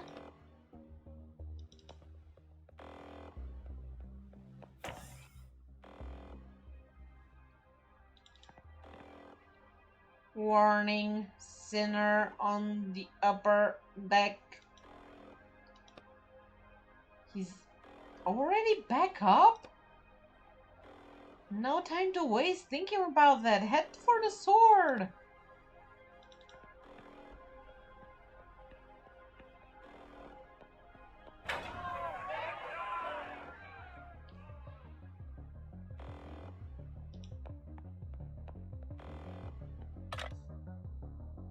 Location system, finding life in the universe.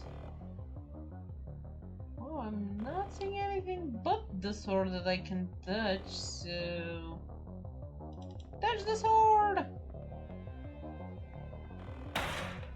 Bang! Bang! Bang!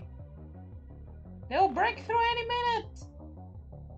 The sword draws your full attention, the majestic hilt gleams in the light, and the sharp blade disappears into the thick stone. I'll try to use my hands to pull it out first. Right, maybe of all the people in the world, you're actually the worthy. You lower your head, take a deep breath, and walk up to the stone. That was sarcasm. Find another way to get the sword out, quickly! Your hands feel like they're filled with strength, and lightning seems to flash inside you. You're wasting time! I am worthy. What are you mumbling over there? Can't we use the laser or something to cut it out of the stone? I am worthy. Your legs lead you forward of their own accord. Your hand grabs the sword's hilt, and it fits perfectly. It's your sword, and all you have to do is pull it out and... Damn it! Your muscles burn, but the sword doesn't move an inch. Can we please find the laser? Try jiggling the sword. There's no way it can be stuck so tight in this damn stone! You jump up onto the stone, grabbing the sword hilt. You use your full weight to try and move Excalibur back and forth. Bang! They're getting desperate! They'll blow up the whole ship! A high-pitched squeal from behind the door drowns out the siren's wail. They remember that they have an automatic chainsaw, diamond-coated, from page 142. Now we really don't have time! Damn it all!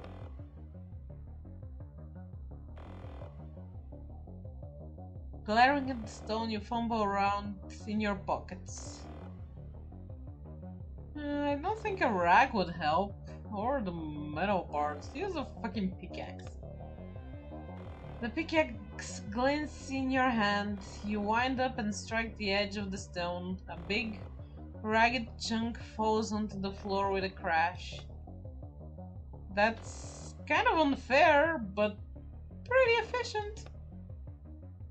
I need to get that sword at any cost! The shouting behind the door gets louder. Pickaxe striking sounds. The sword lurches forward. You throw your pickaxe aside and manage to catch it at the last second. There are still bits of stone on the blade, but all in all, Excalibur is free. You're fast. Seems like the stone got pretty worn out over the course of the journey. You try to raise Excalibur triumphantly, but it's too heavy. Besides, the saw's sharp teeth are tearing apart the thick steel door right before your very eyes. Time to get out of here? Time. You grasp the sword with all your strength. To get out of here! Leave the book. Really, with all the dramatic flair at the end. Oh my god, Etienne.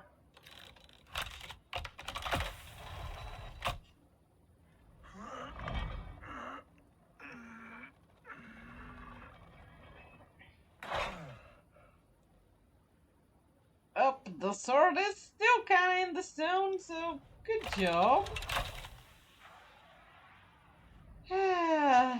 Guess we were not worthy. Oh, that's heavy.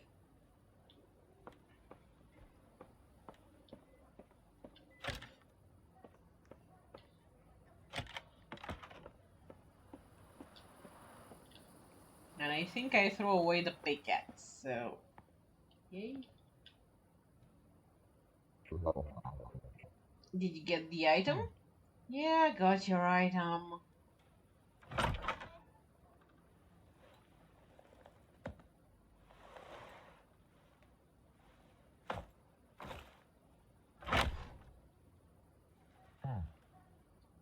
Get some sleep, I'm exhausted.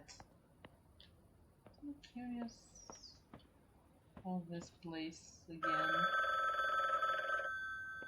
God, that phone's giving me anxiety.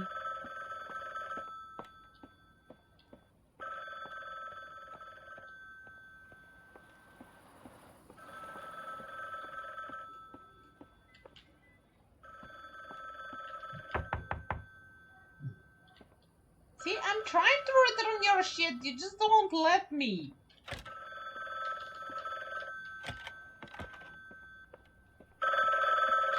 What? I mean, hello? A female voice. Etienne? You called? Did something happen? I called you? You know that my phone was ringing until now. You called me. Yeah, I was away for the weekend, but when I came back, there were 15 missed calls on my machine. I figured something must have happened to you. Damn. Looking around at the empty beer bottles. Hey, I'm sorry. I don't know what came over me. I apologize for bothering you. Don't worry about it. Well then, goodbye, I guess. Yeah, goodbye.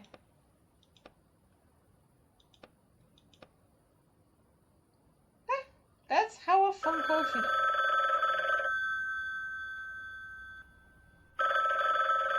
I'm so ripping the cord out of this phone.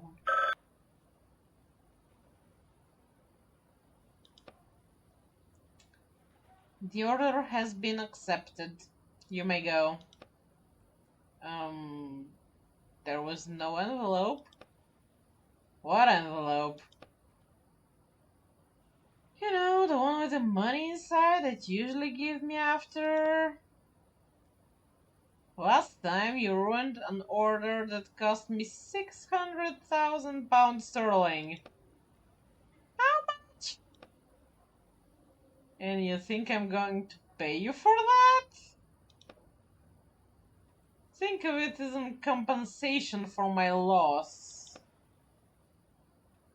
Hold on, you paid me 1,000 per order, that still leaves you with so much money.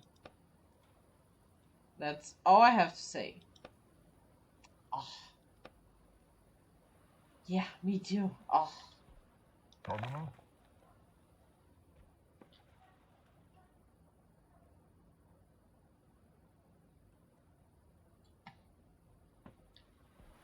Let's just go to bed.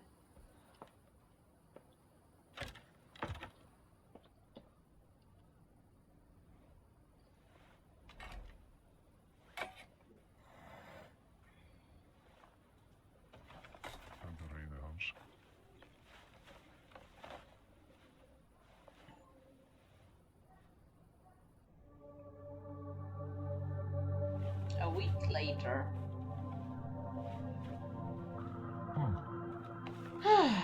What a wonderful day.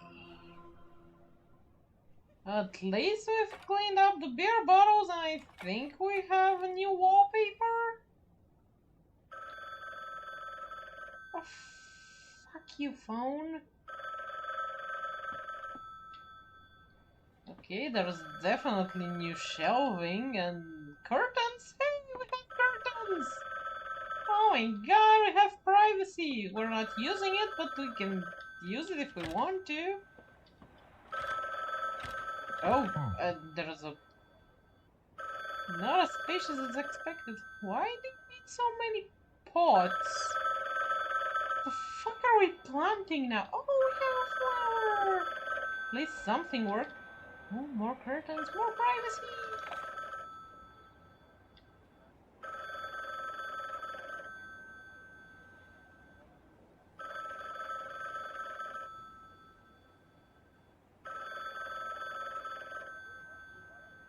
Oh, interrupt enemy action. We like it. I forgot stun was a thing.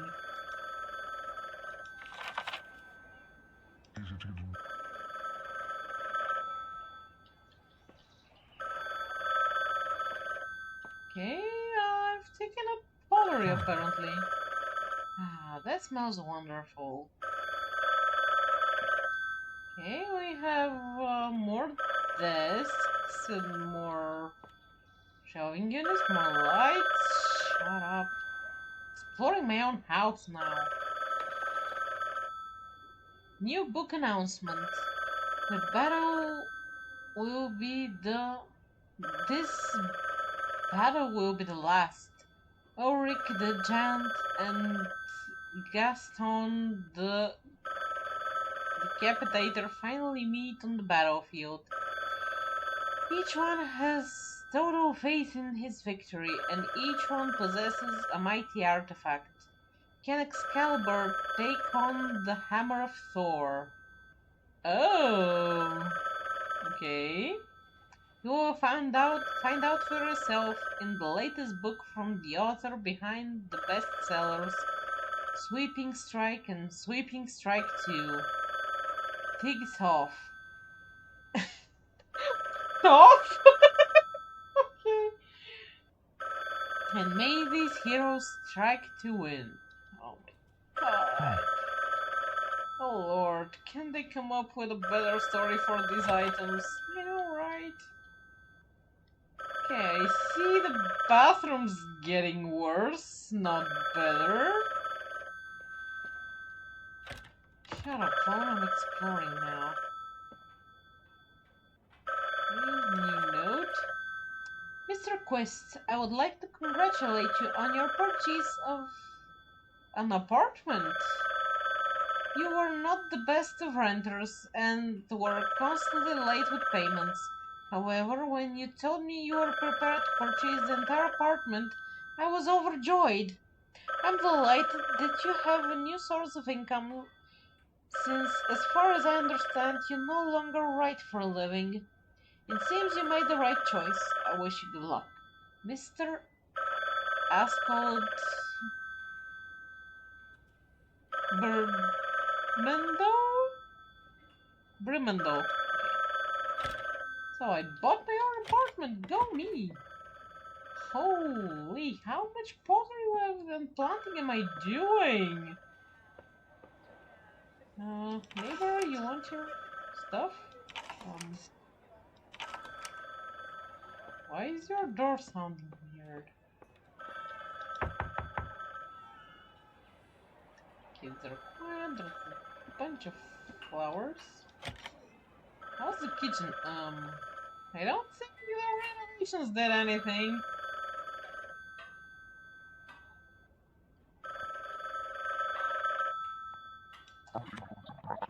Sink's full of dishes. Am I really going to wash them again? Yes, you are. Not me, then who? Yeah, finally, I hope it's not being taken. I'm not being taken advantage of. Considering you keep taking advantage of your fellow residents, no. Also, why is the fridge open? The fridge needs to be defrosted. Do not turn on. Okay, that makes a lot of sense. No food for me though. F you, I'm leaving the house. I need to see a real greenery, not just my potted plants.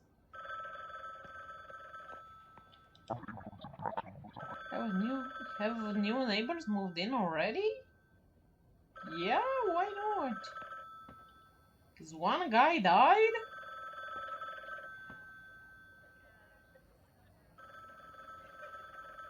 Nothing new around here.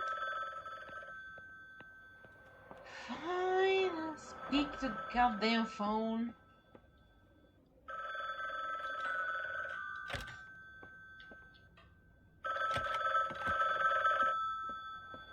What?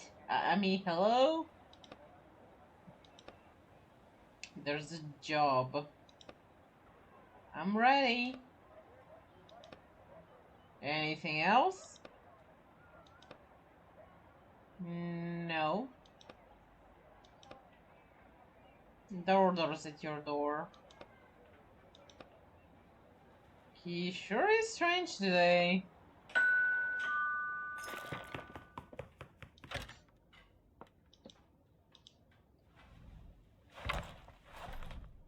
It's easier to get a new one. You need to put it on the desk? As opposed to everything else you've been doing so far?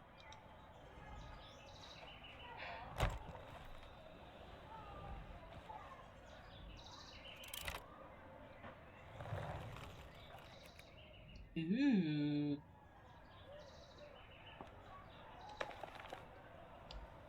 A strange note.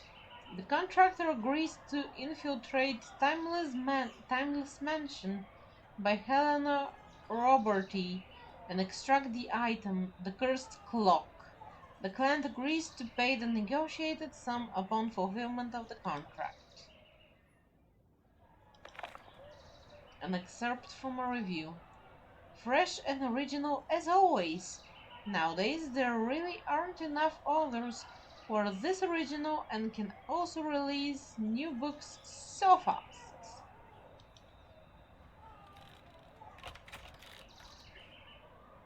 Okay, it's another full chest-sized item. Well, nothing else left to do. We have like 30 minutes left of the stream, so...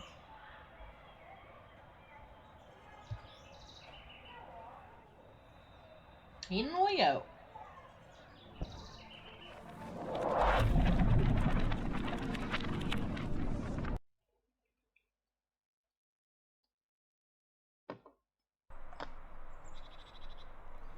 Abandoned mansion.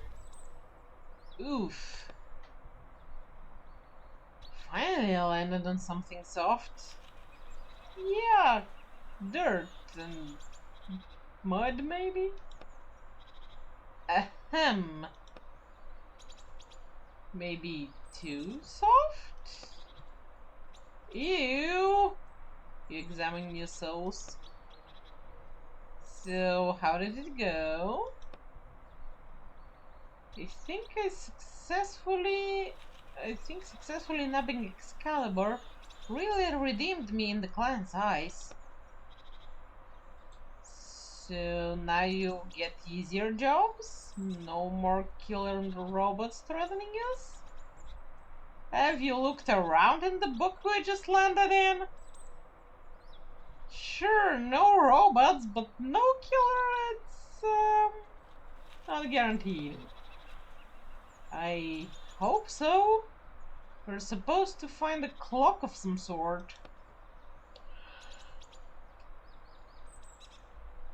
That doesn't sound too complicated.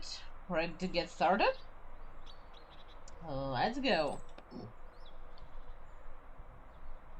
Okay, I guess the author didn't really describe anything outside of the dirty place I landed on.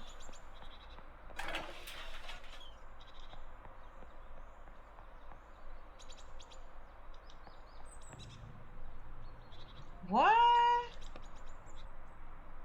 Hey, it's a cute place.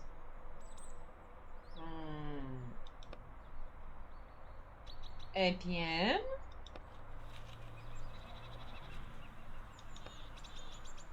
Are you okay?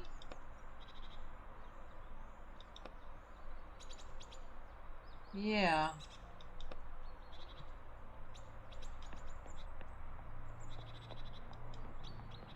Let's dig in the trash. We found trash. Imagine that.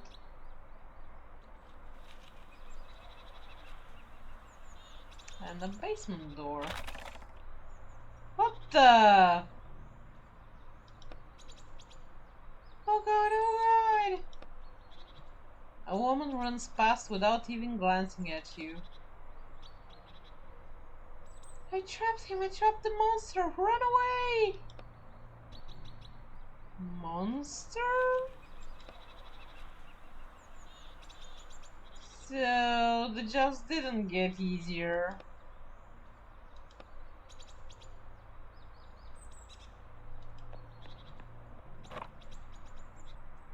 The door's locked from the inside.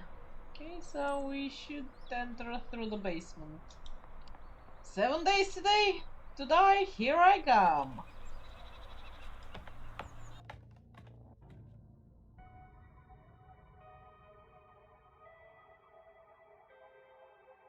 There's a ruined staircase. The steps collapsed under their own weight. Oh my god, it looks like everything is about to fall apart. Water pipes? Old rusted pipes run along the wall. Examine the pipes. One of the pipes is dripping. Actually, the water is full on flowing out of it.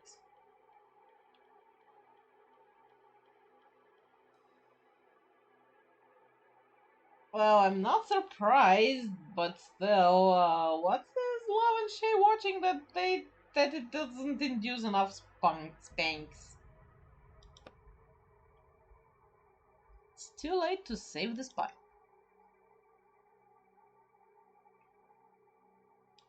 Actually, I wanna fuck off, girl. She was right. This book ain't worth it. I'm running away. Whoops. Accidentally clicked out of the game.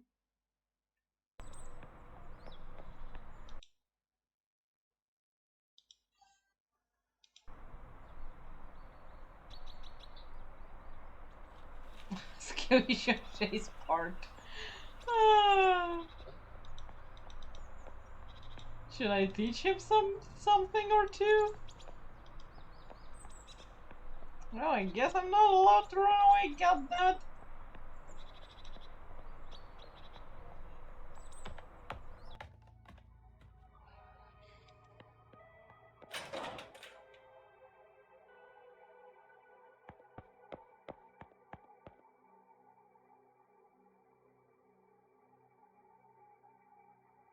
Damn, girl, get back here and let me out. I'll find you and your friends too. You really think this cage can stop me?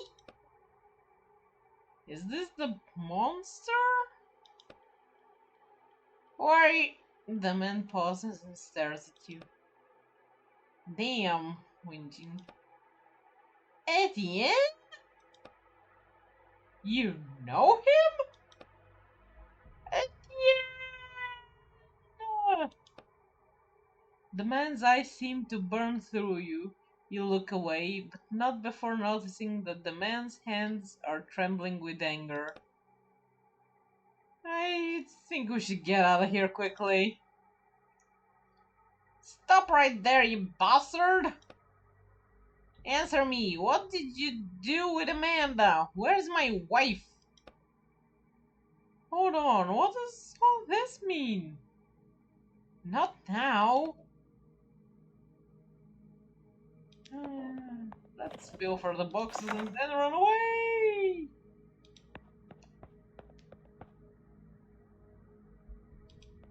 Whee! Run away! I know I already tried it, but still. Guess not.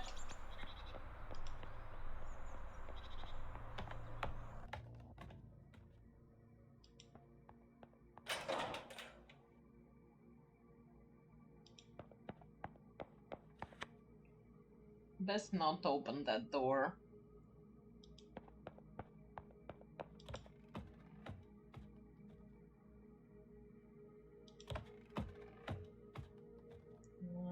Just wanted to make sure I had dug in all the crates. Yes, I have.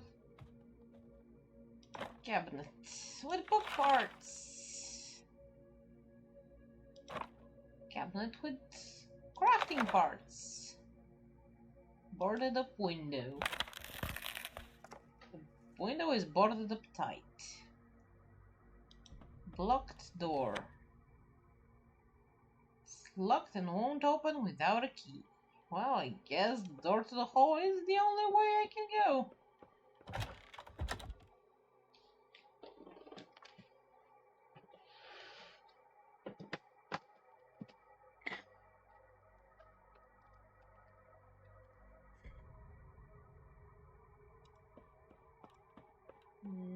No access to the chest.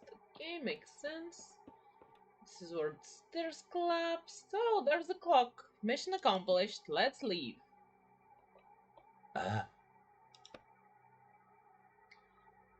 Why does that fellow in the basement know you? This book. I wrote it. What? What do you mean?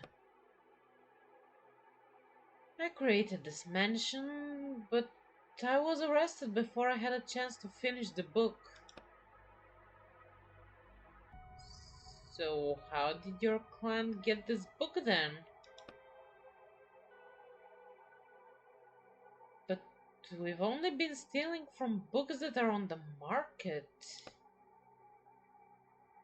I imagine the rights to it went to my publisher, and they decided to have another writer finish it. So that's why the dreadful man in the basement knows you. You created him? Yes, but not like that.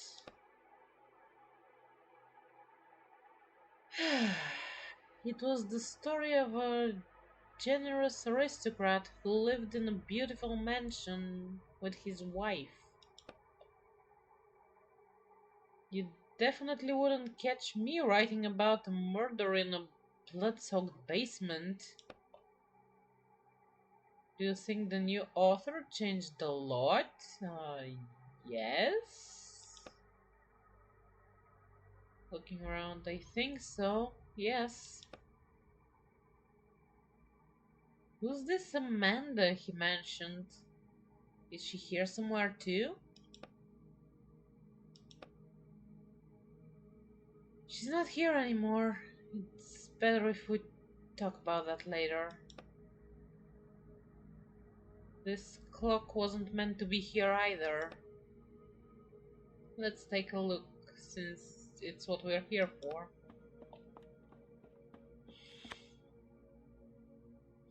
You see an ancient clock. The steel frame around it is covered in small inscriptions, some of which are impossible to make out.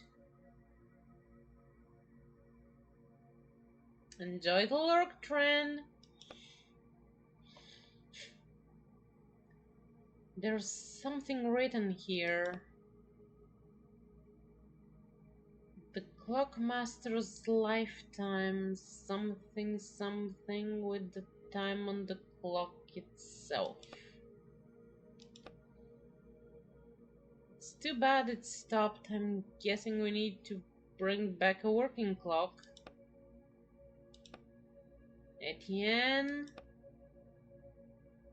Yeah, a working one. You notice 3 huge holes in the mechanism. There are 3 gears missing.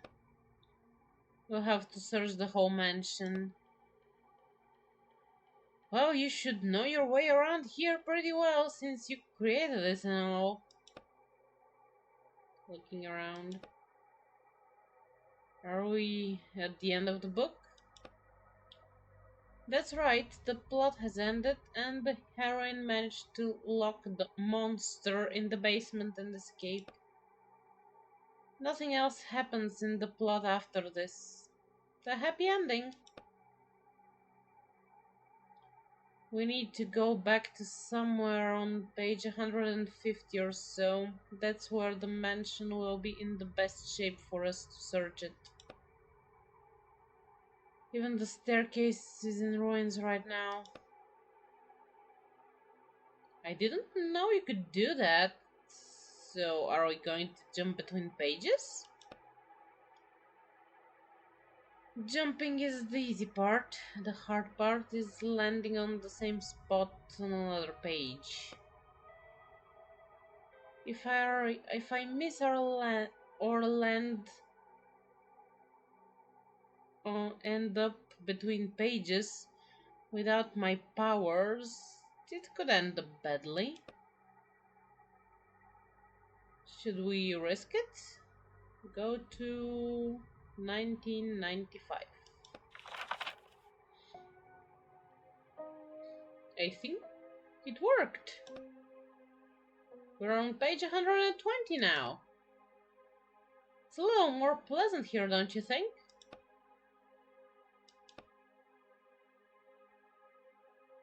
Etienne, you don't want to keep doing this, do you? No, I don't. But I don't really have a choice. Do you think the client knew this was your book and sent you here on purpose?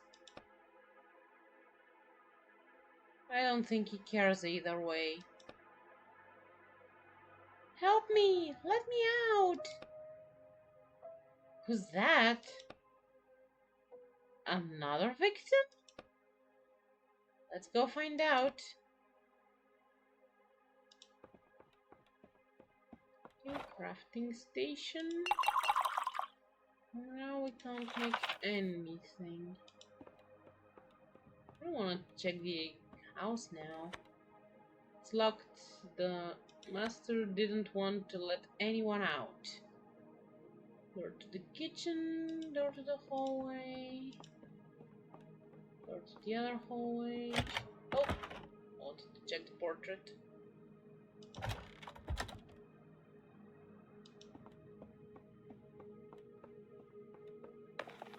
A portrait of the house's master before he changed. Oh, and I can loot the chest.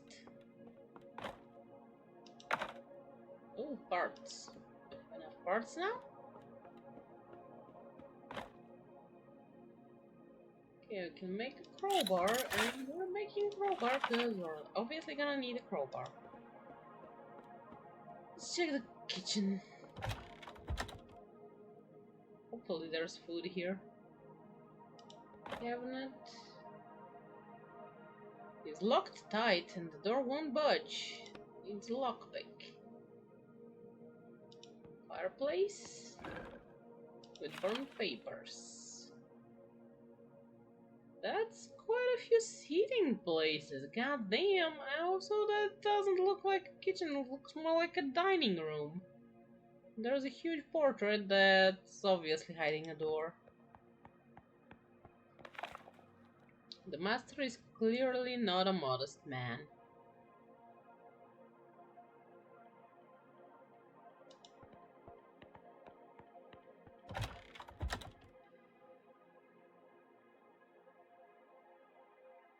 Okay, how about the upper hallway?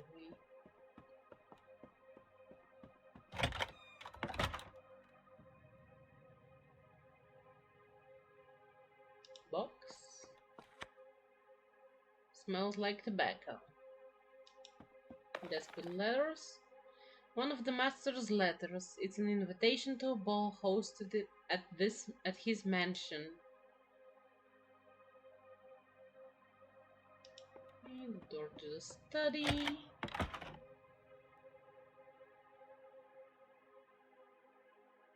This is the mansion master's study.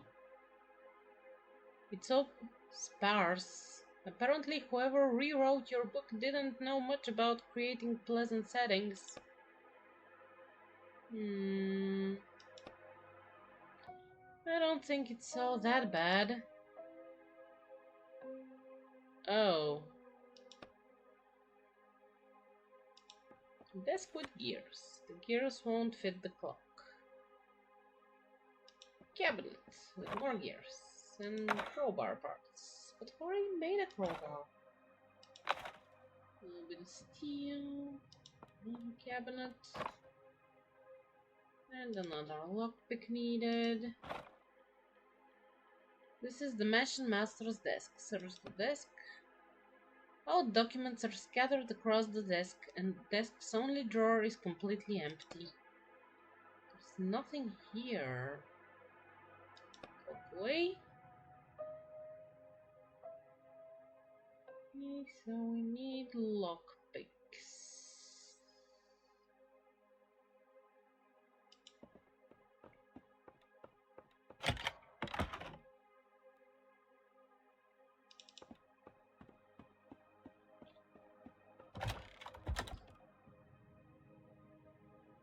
What do I need to make lockpicks?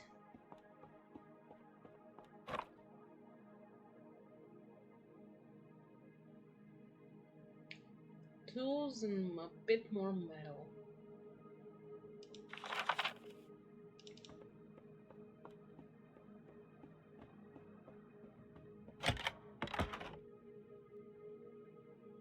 Shelves. Hey, anybody? Hey, Jonathan, guys.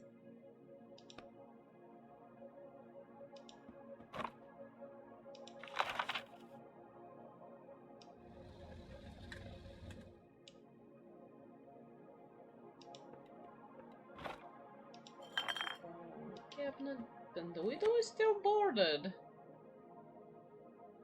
Storage door and basement. Basement's looking better.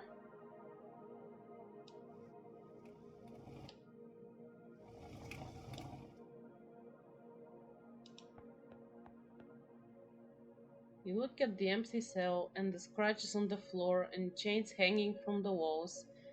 Make this a frightening place, even without... I wonder where Monster is in this time. I think we're better off not running into him. It looked like he was ready to kill you right there and then. Do you think he knew the new author made him like that? No, nothing's changed there. Oh. But he's not supposed to hurt the other characters. You examine the manacles on the walls. And this change in him bothers me.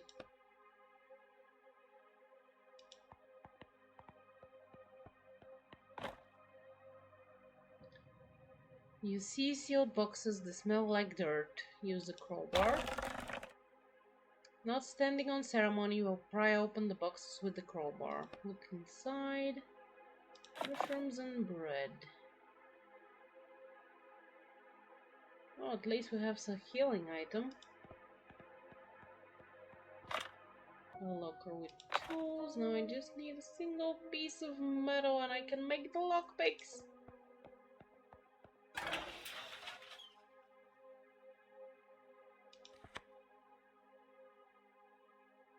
Here's what's ruining the staircase in the future.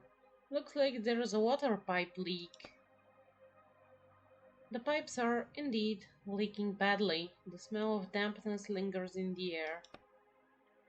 You examine the small crack in the pipe. You instinctively clench your fists, preparing yourself for the burning pain from your shackles. Using... We just needed a little bit. It's not a huge hole. You place a small drop of your ink on the crack in the pipe. The ink slowly takes on the appearance and properties of metal. Come on, faster! You grit your teeth as the pain from your shackle burns you. I think that's it. The crack's gone.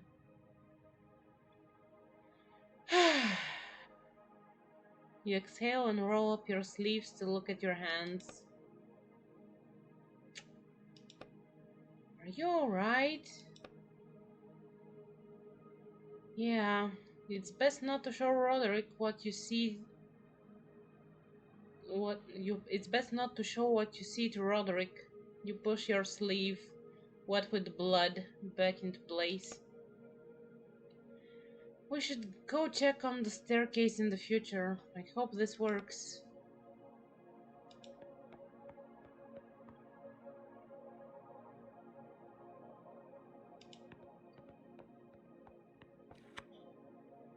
It's locked. The master didn't want anyone to go out. Well, at least we fixed the pipe. Yay.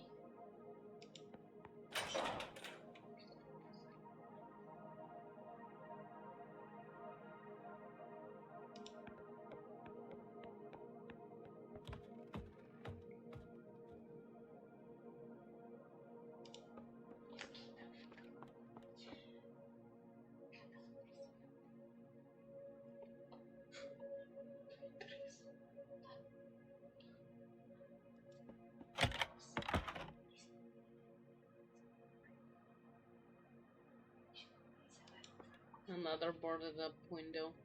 Is anybody there? Help me! Jonathan! The voice is coming from behind those shelves. I hear it. The window's boarded up tight.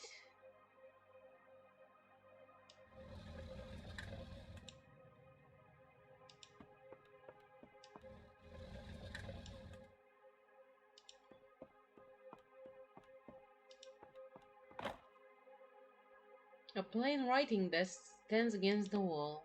There is nothing of interest on the desk nor in the drawers. Not this time, at least. Young woman. Oh my god, who are you? That's not important. Alright. My hands. She draws your attention to the handcuffs behind her back.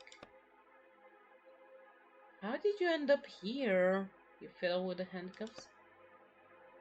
My brother and I were looking for something. Oh my god, Jonathan! He's still around here somewhere. Promise me you'll find him. I promise. Thank you. By the way, you haven't seen any gears around here, have you? Big ones? For a clock? No. Sorry. It's okay. Although, when I was searching the study upstairs, I found a secret compartment in the desk, but it was empty. What do you mean searching? Hold on, what do you mean by searching? Did I say searching? I must have misspoke. I was there earlier, but I didn't find anything. You finish fiddling with the handcuffs and the girl is finally free. Did you check the false bottom in the desk drawer? No. Oh, you should. She rubs her free wrists. Well, an awkward silence falls. I think it's time to get out of here. I'll take care of your brother. The girl nods briefly. She looks around the room for a second and with barely noticeable disappointment disappears behind the door. More of your characters? They seem fairly well written. Really bad at lying though. No, I don't know her. Well then. Whoops.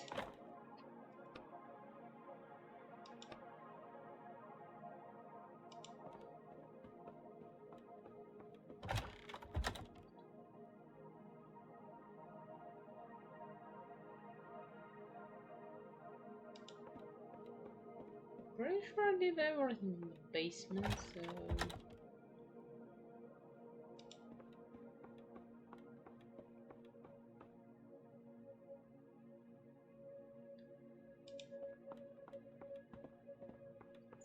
try that secret compartment again, just in case.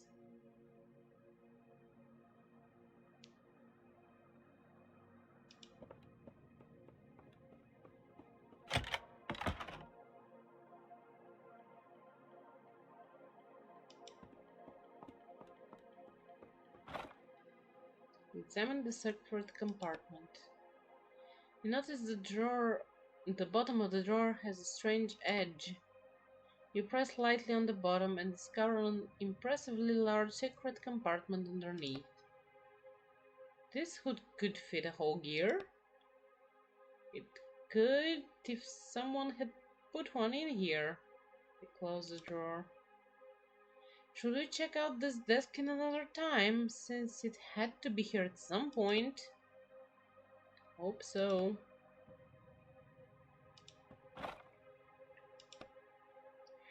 The fact that I can't pick the lock is so annoying.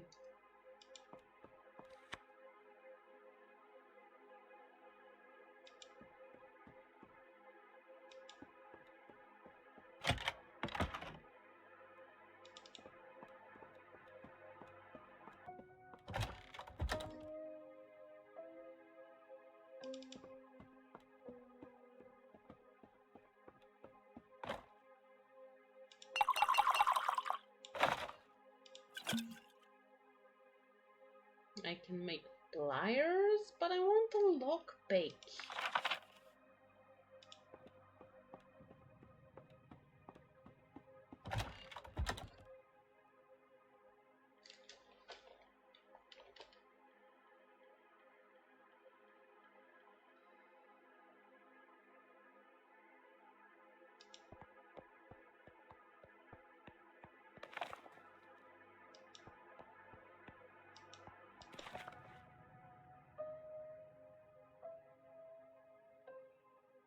Did I just change the timeline somehow?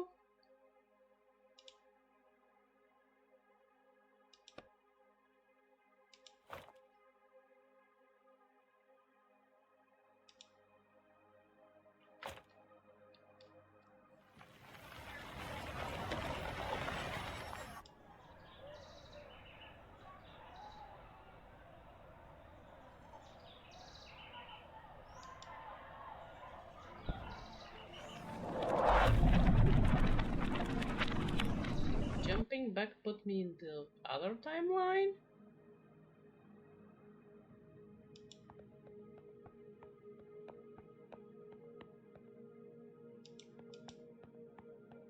Don't see a timeline shift option. Or maybe the clock.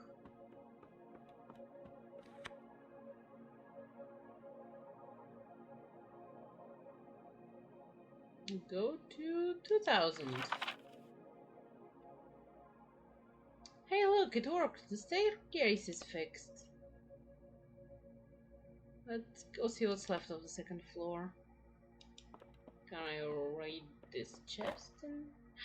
I found my medal! I can make the lockpicks!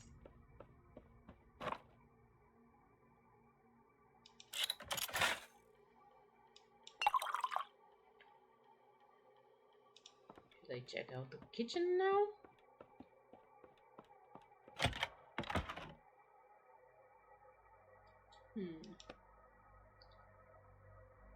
This was a room for entertaining guests.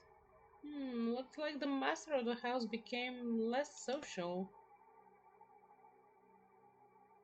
And his definition of entertainment changed, too. Okay, metal in the cabinet. An old dusty parcel is laying on the table, tied tightly with twine. Really? Now I need the goddamn pliers.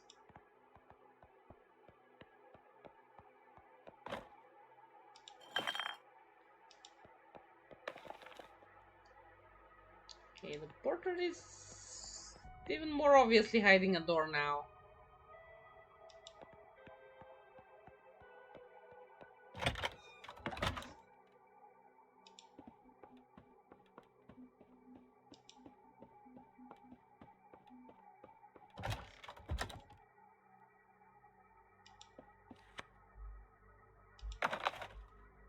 Oh, I can make the crowbar.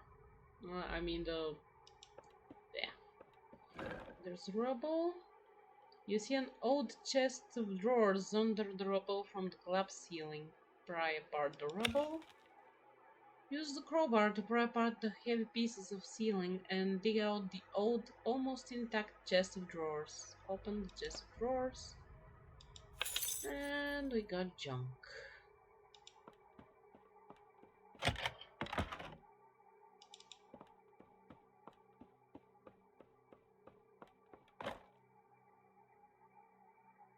I don't have tools. God damn it.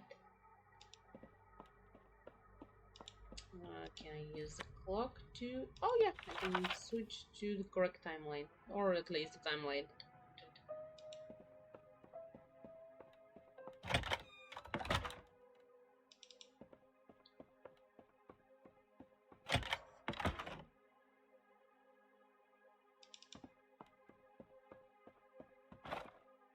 Okay, pick the lock on the cabinet. With all your experience picking locks, this one opens in just a few seconds. And inside is trash. Really? I mean, it's ink, but still.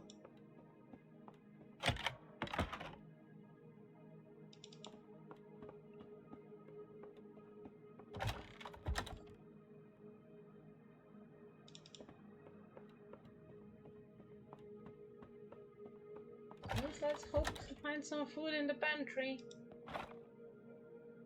Pick the lock. Dusting off your hands. All set.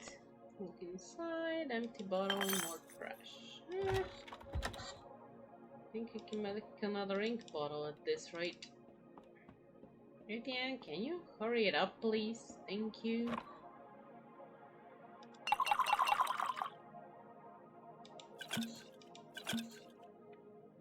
Okay, we have some ink bottles now. 3 of them. That's good.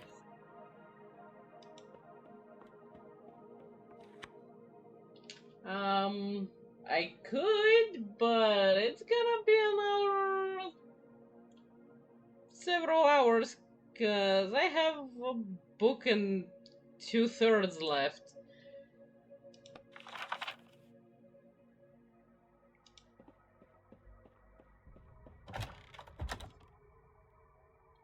Booking outfit.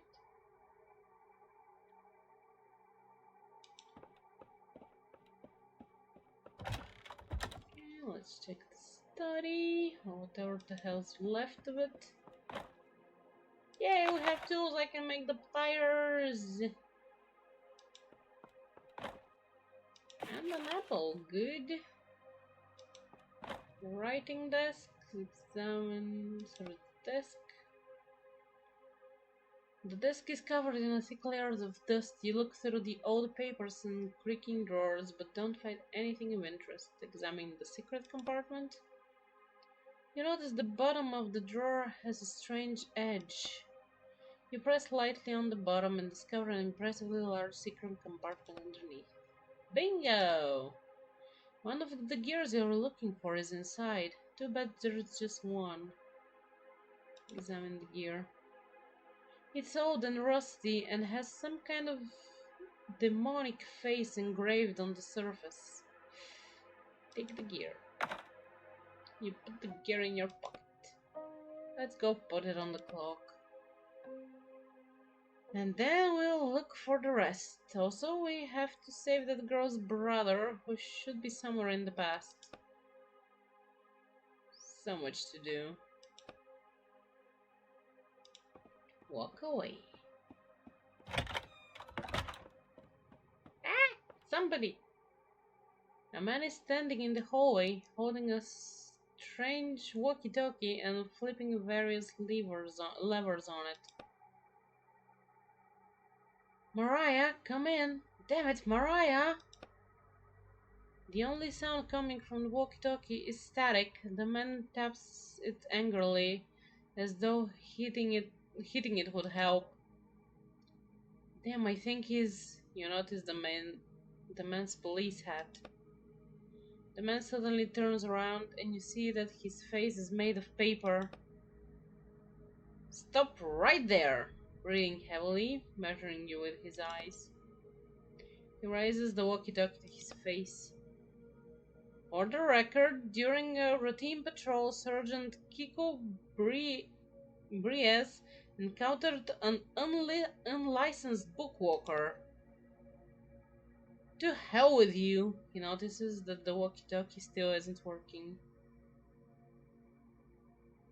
Uh,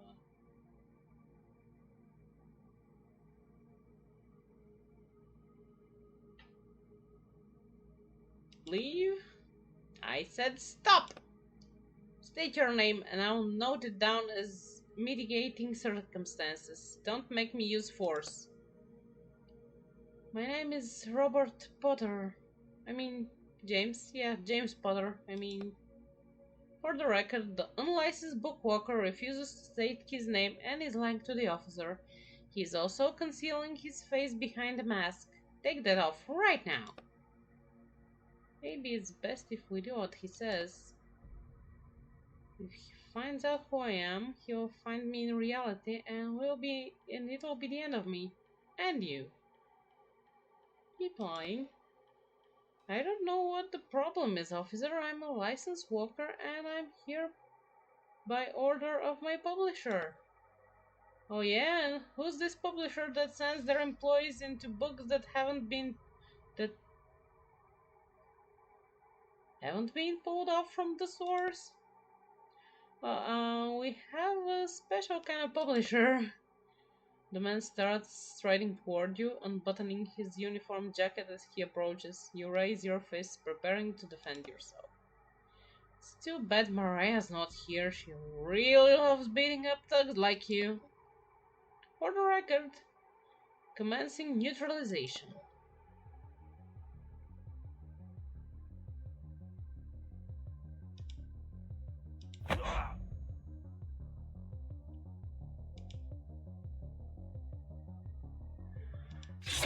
Incoming, let's shield.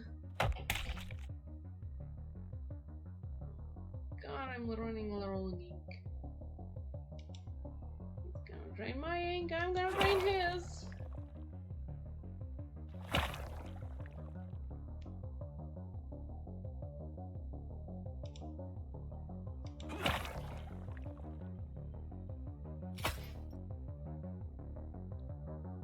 I don't mind, I'll drain you anyway. Maybe I should have shielded. Oops. I can end you with a drain. My drains are tough. The man looks at you angrily. Damn you, fine. Maria will deal with you later, thief. The man instantly disappears as though he was never there, but the bruises on your body say otherwise. Damn, this is really bad. I can imagine disobeying the writer's police is one thing, but fighting the police? Attacking a police officer plus stealing from a book that is still under license. It's not 30 years, of course, but you could definitely get 5 to 7. So not even close to what you were accused of? What in the world did you do at the end? Hold on, you also said you hadn't finished the book when they arrested you. Which means something happened here, in this mansion. And it has something to do with the mansion's master and someone named Amanda. How about we get down to business before that policeman gets here with backup?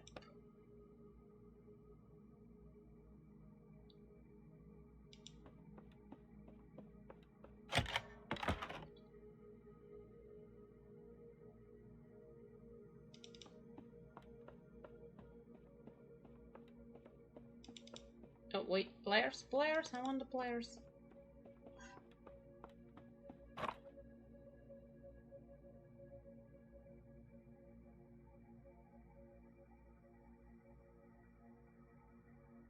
Wait, what? I am over? I didn't hear my. Oh my god! Yeah, I got pretty invested. But why the hell didn't my alarm go off? I have an alarm to remind me to goddamn stop streaming. What the hell?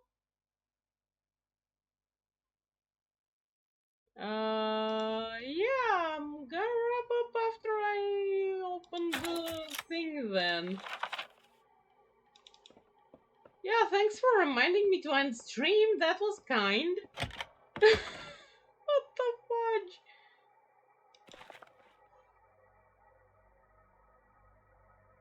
Yeah, maybe, you think? You easily cut through the twine. You think there's something useful in there? Look inside the parcel. And it's trash.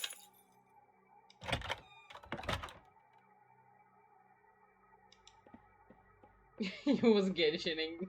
Fair enough.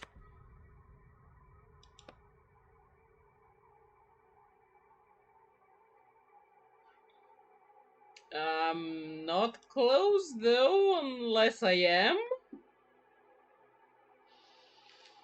Because my contract has one more book to it, but if I'm gonna finish in this one, might as well finish it.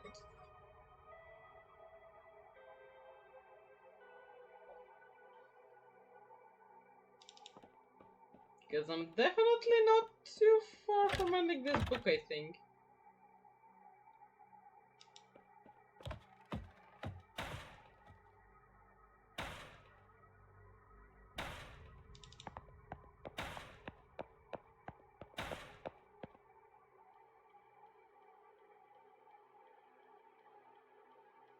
Well, the stairs sure look rickety still, but not as bad as they were before. Oh, and the cat is stuck. Yeah, I'm gonna finish it tomorrow. Maybe I'll make it a shorter stream then, to make up for today going overtime.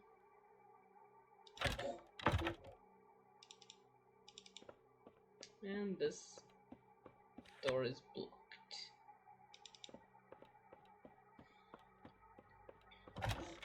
Okay, I should be inserting a gear into a clock, but I'll be doing that tomorrow, obviously. Uh,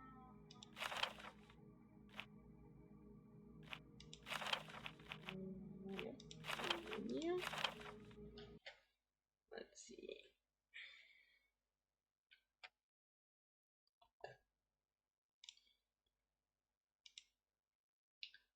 Who am I reading then?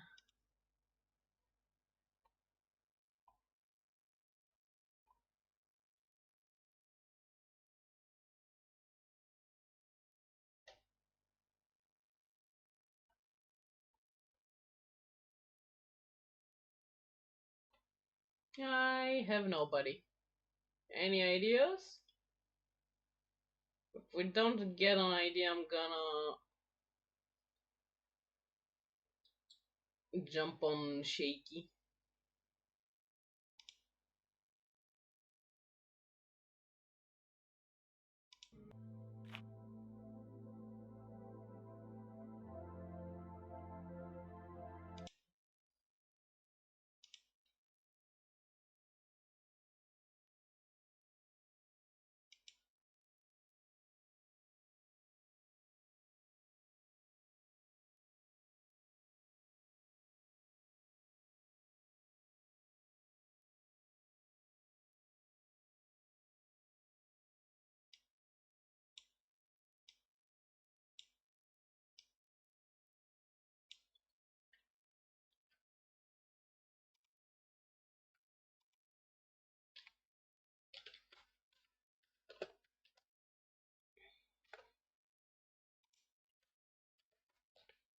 I won't even play Bomb Bears today. Okay, guys, let's go say hi to Shaky, and we'll be wrapping up Bookwalker tomorrow, apparently. Until then, have a good night. Bye.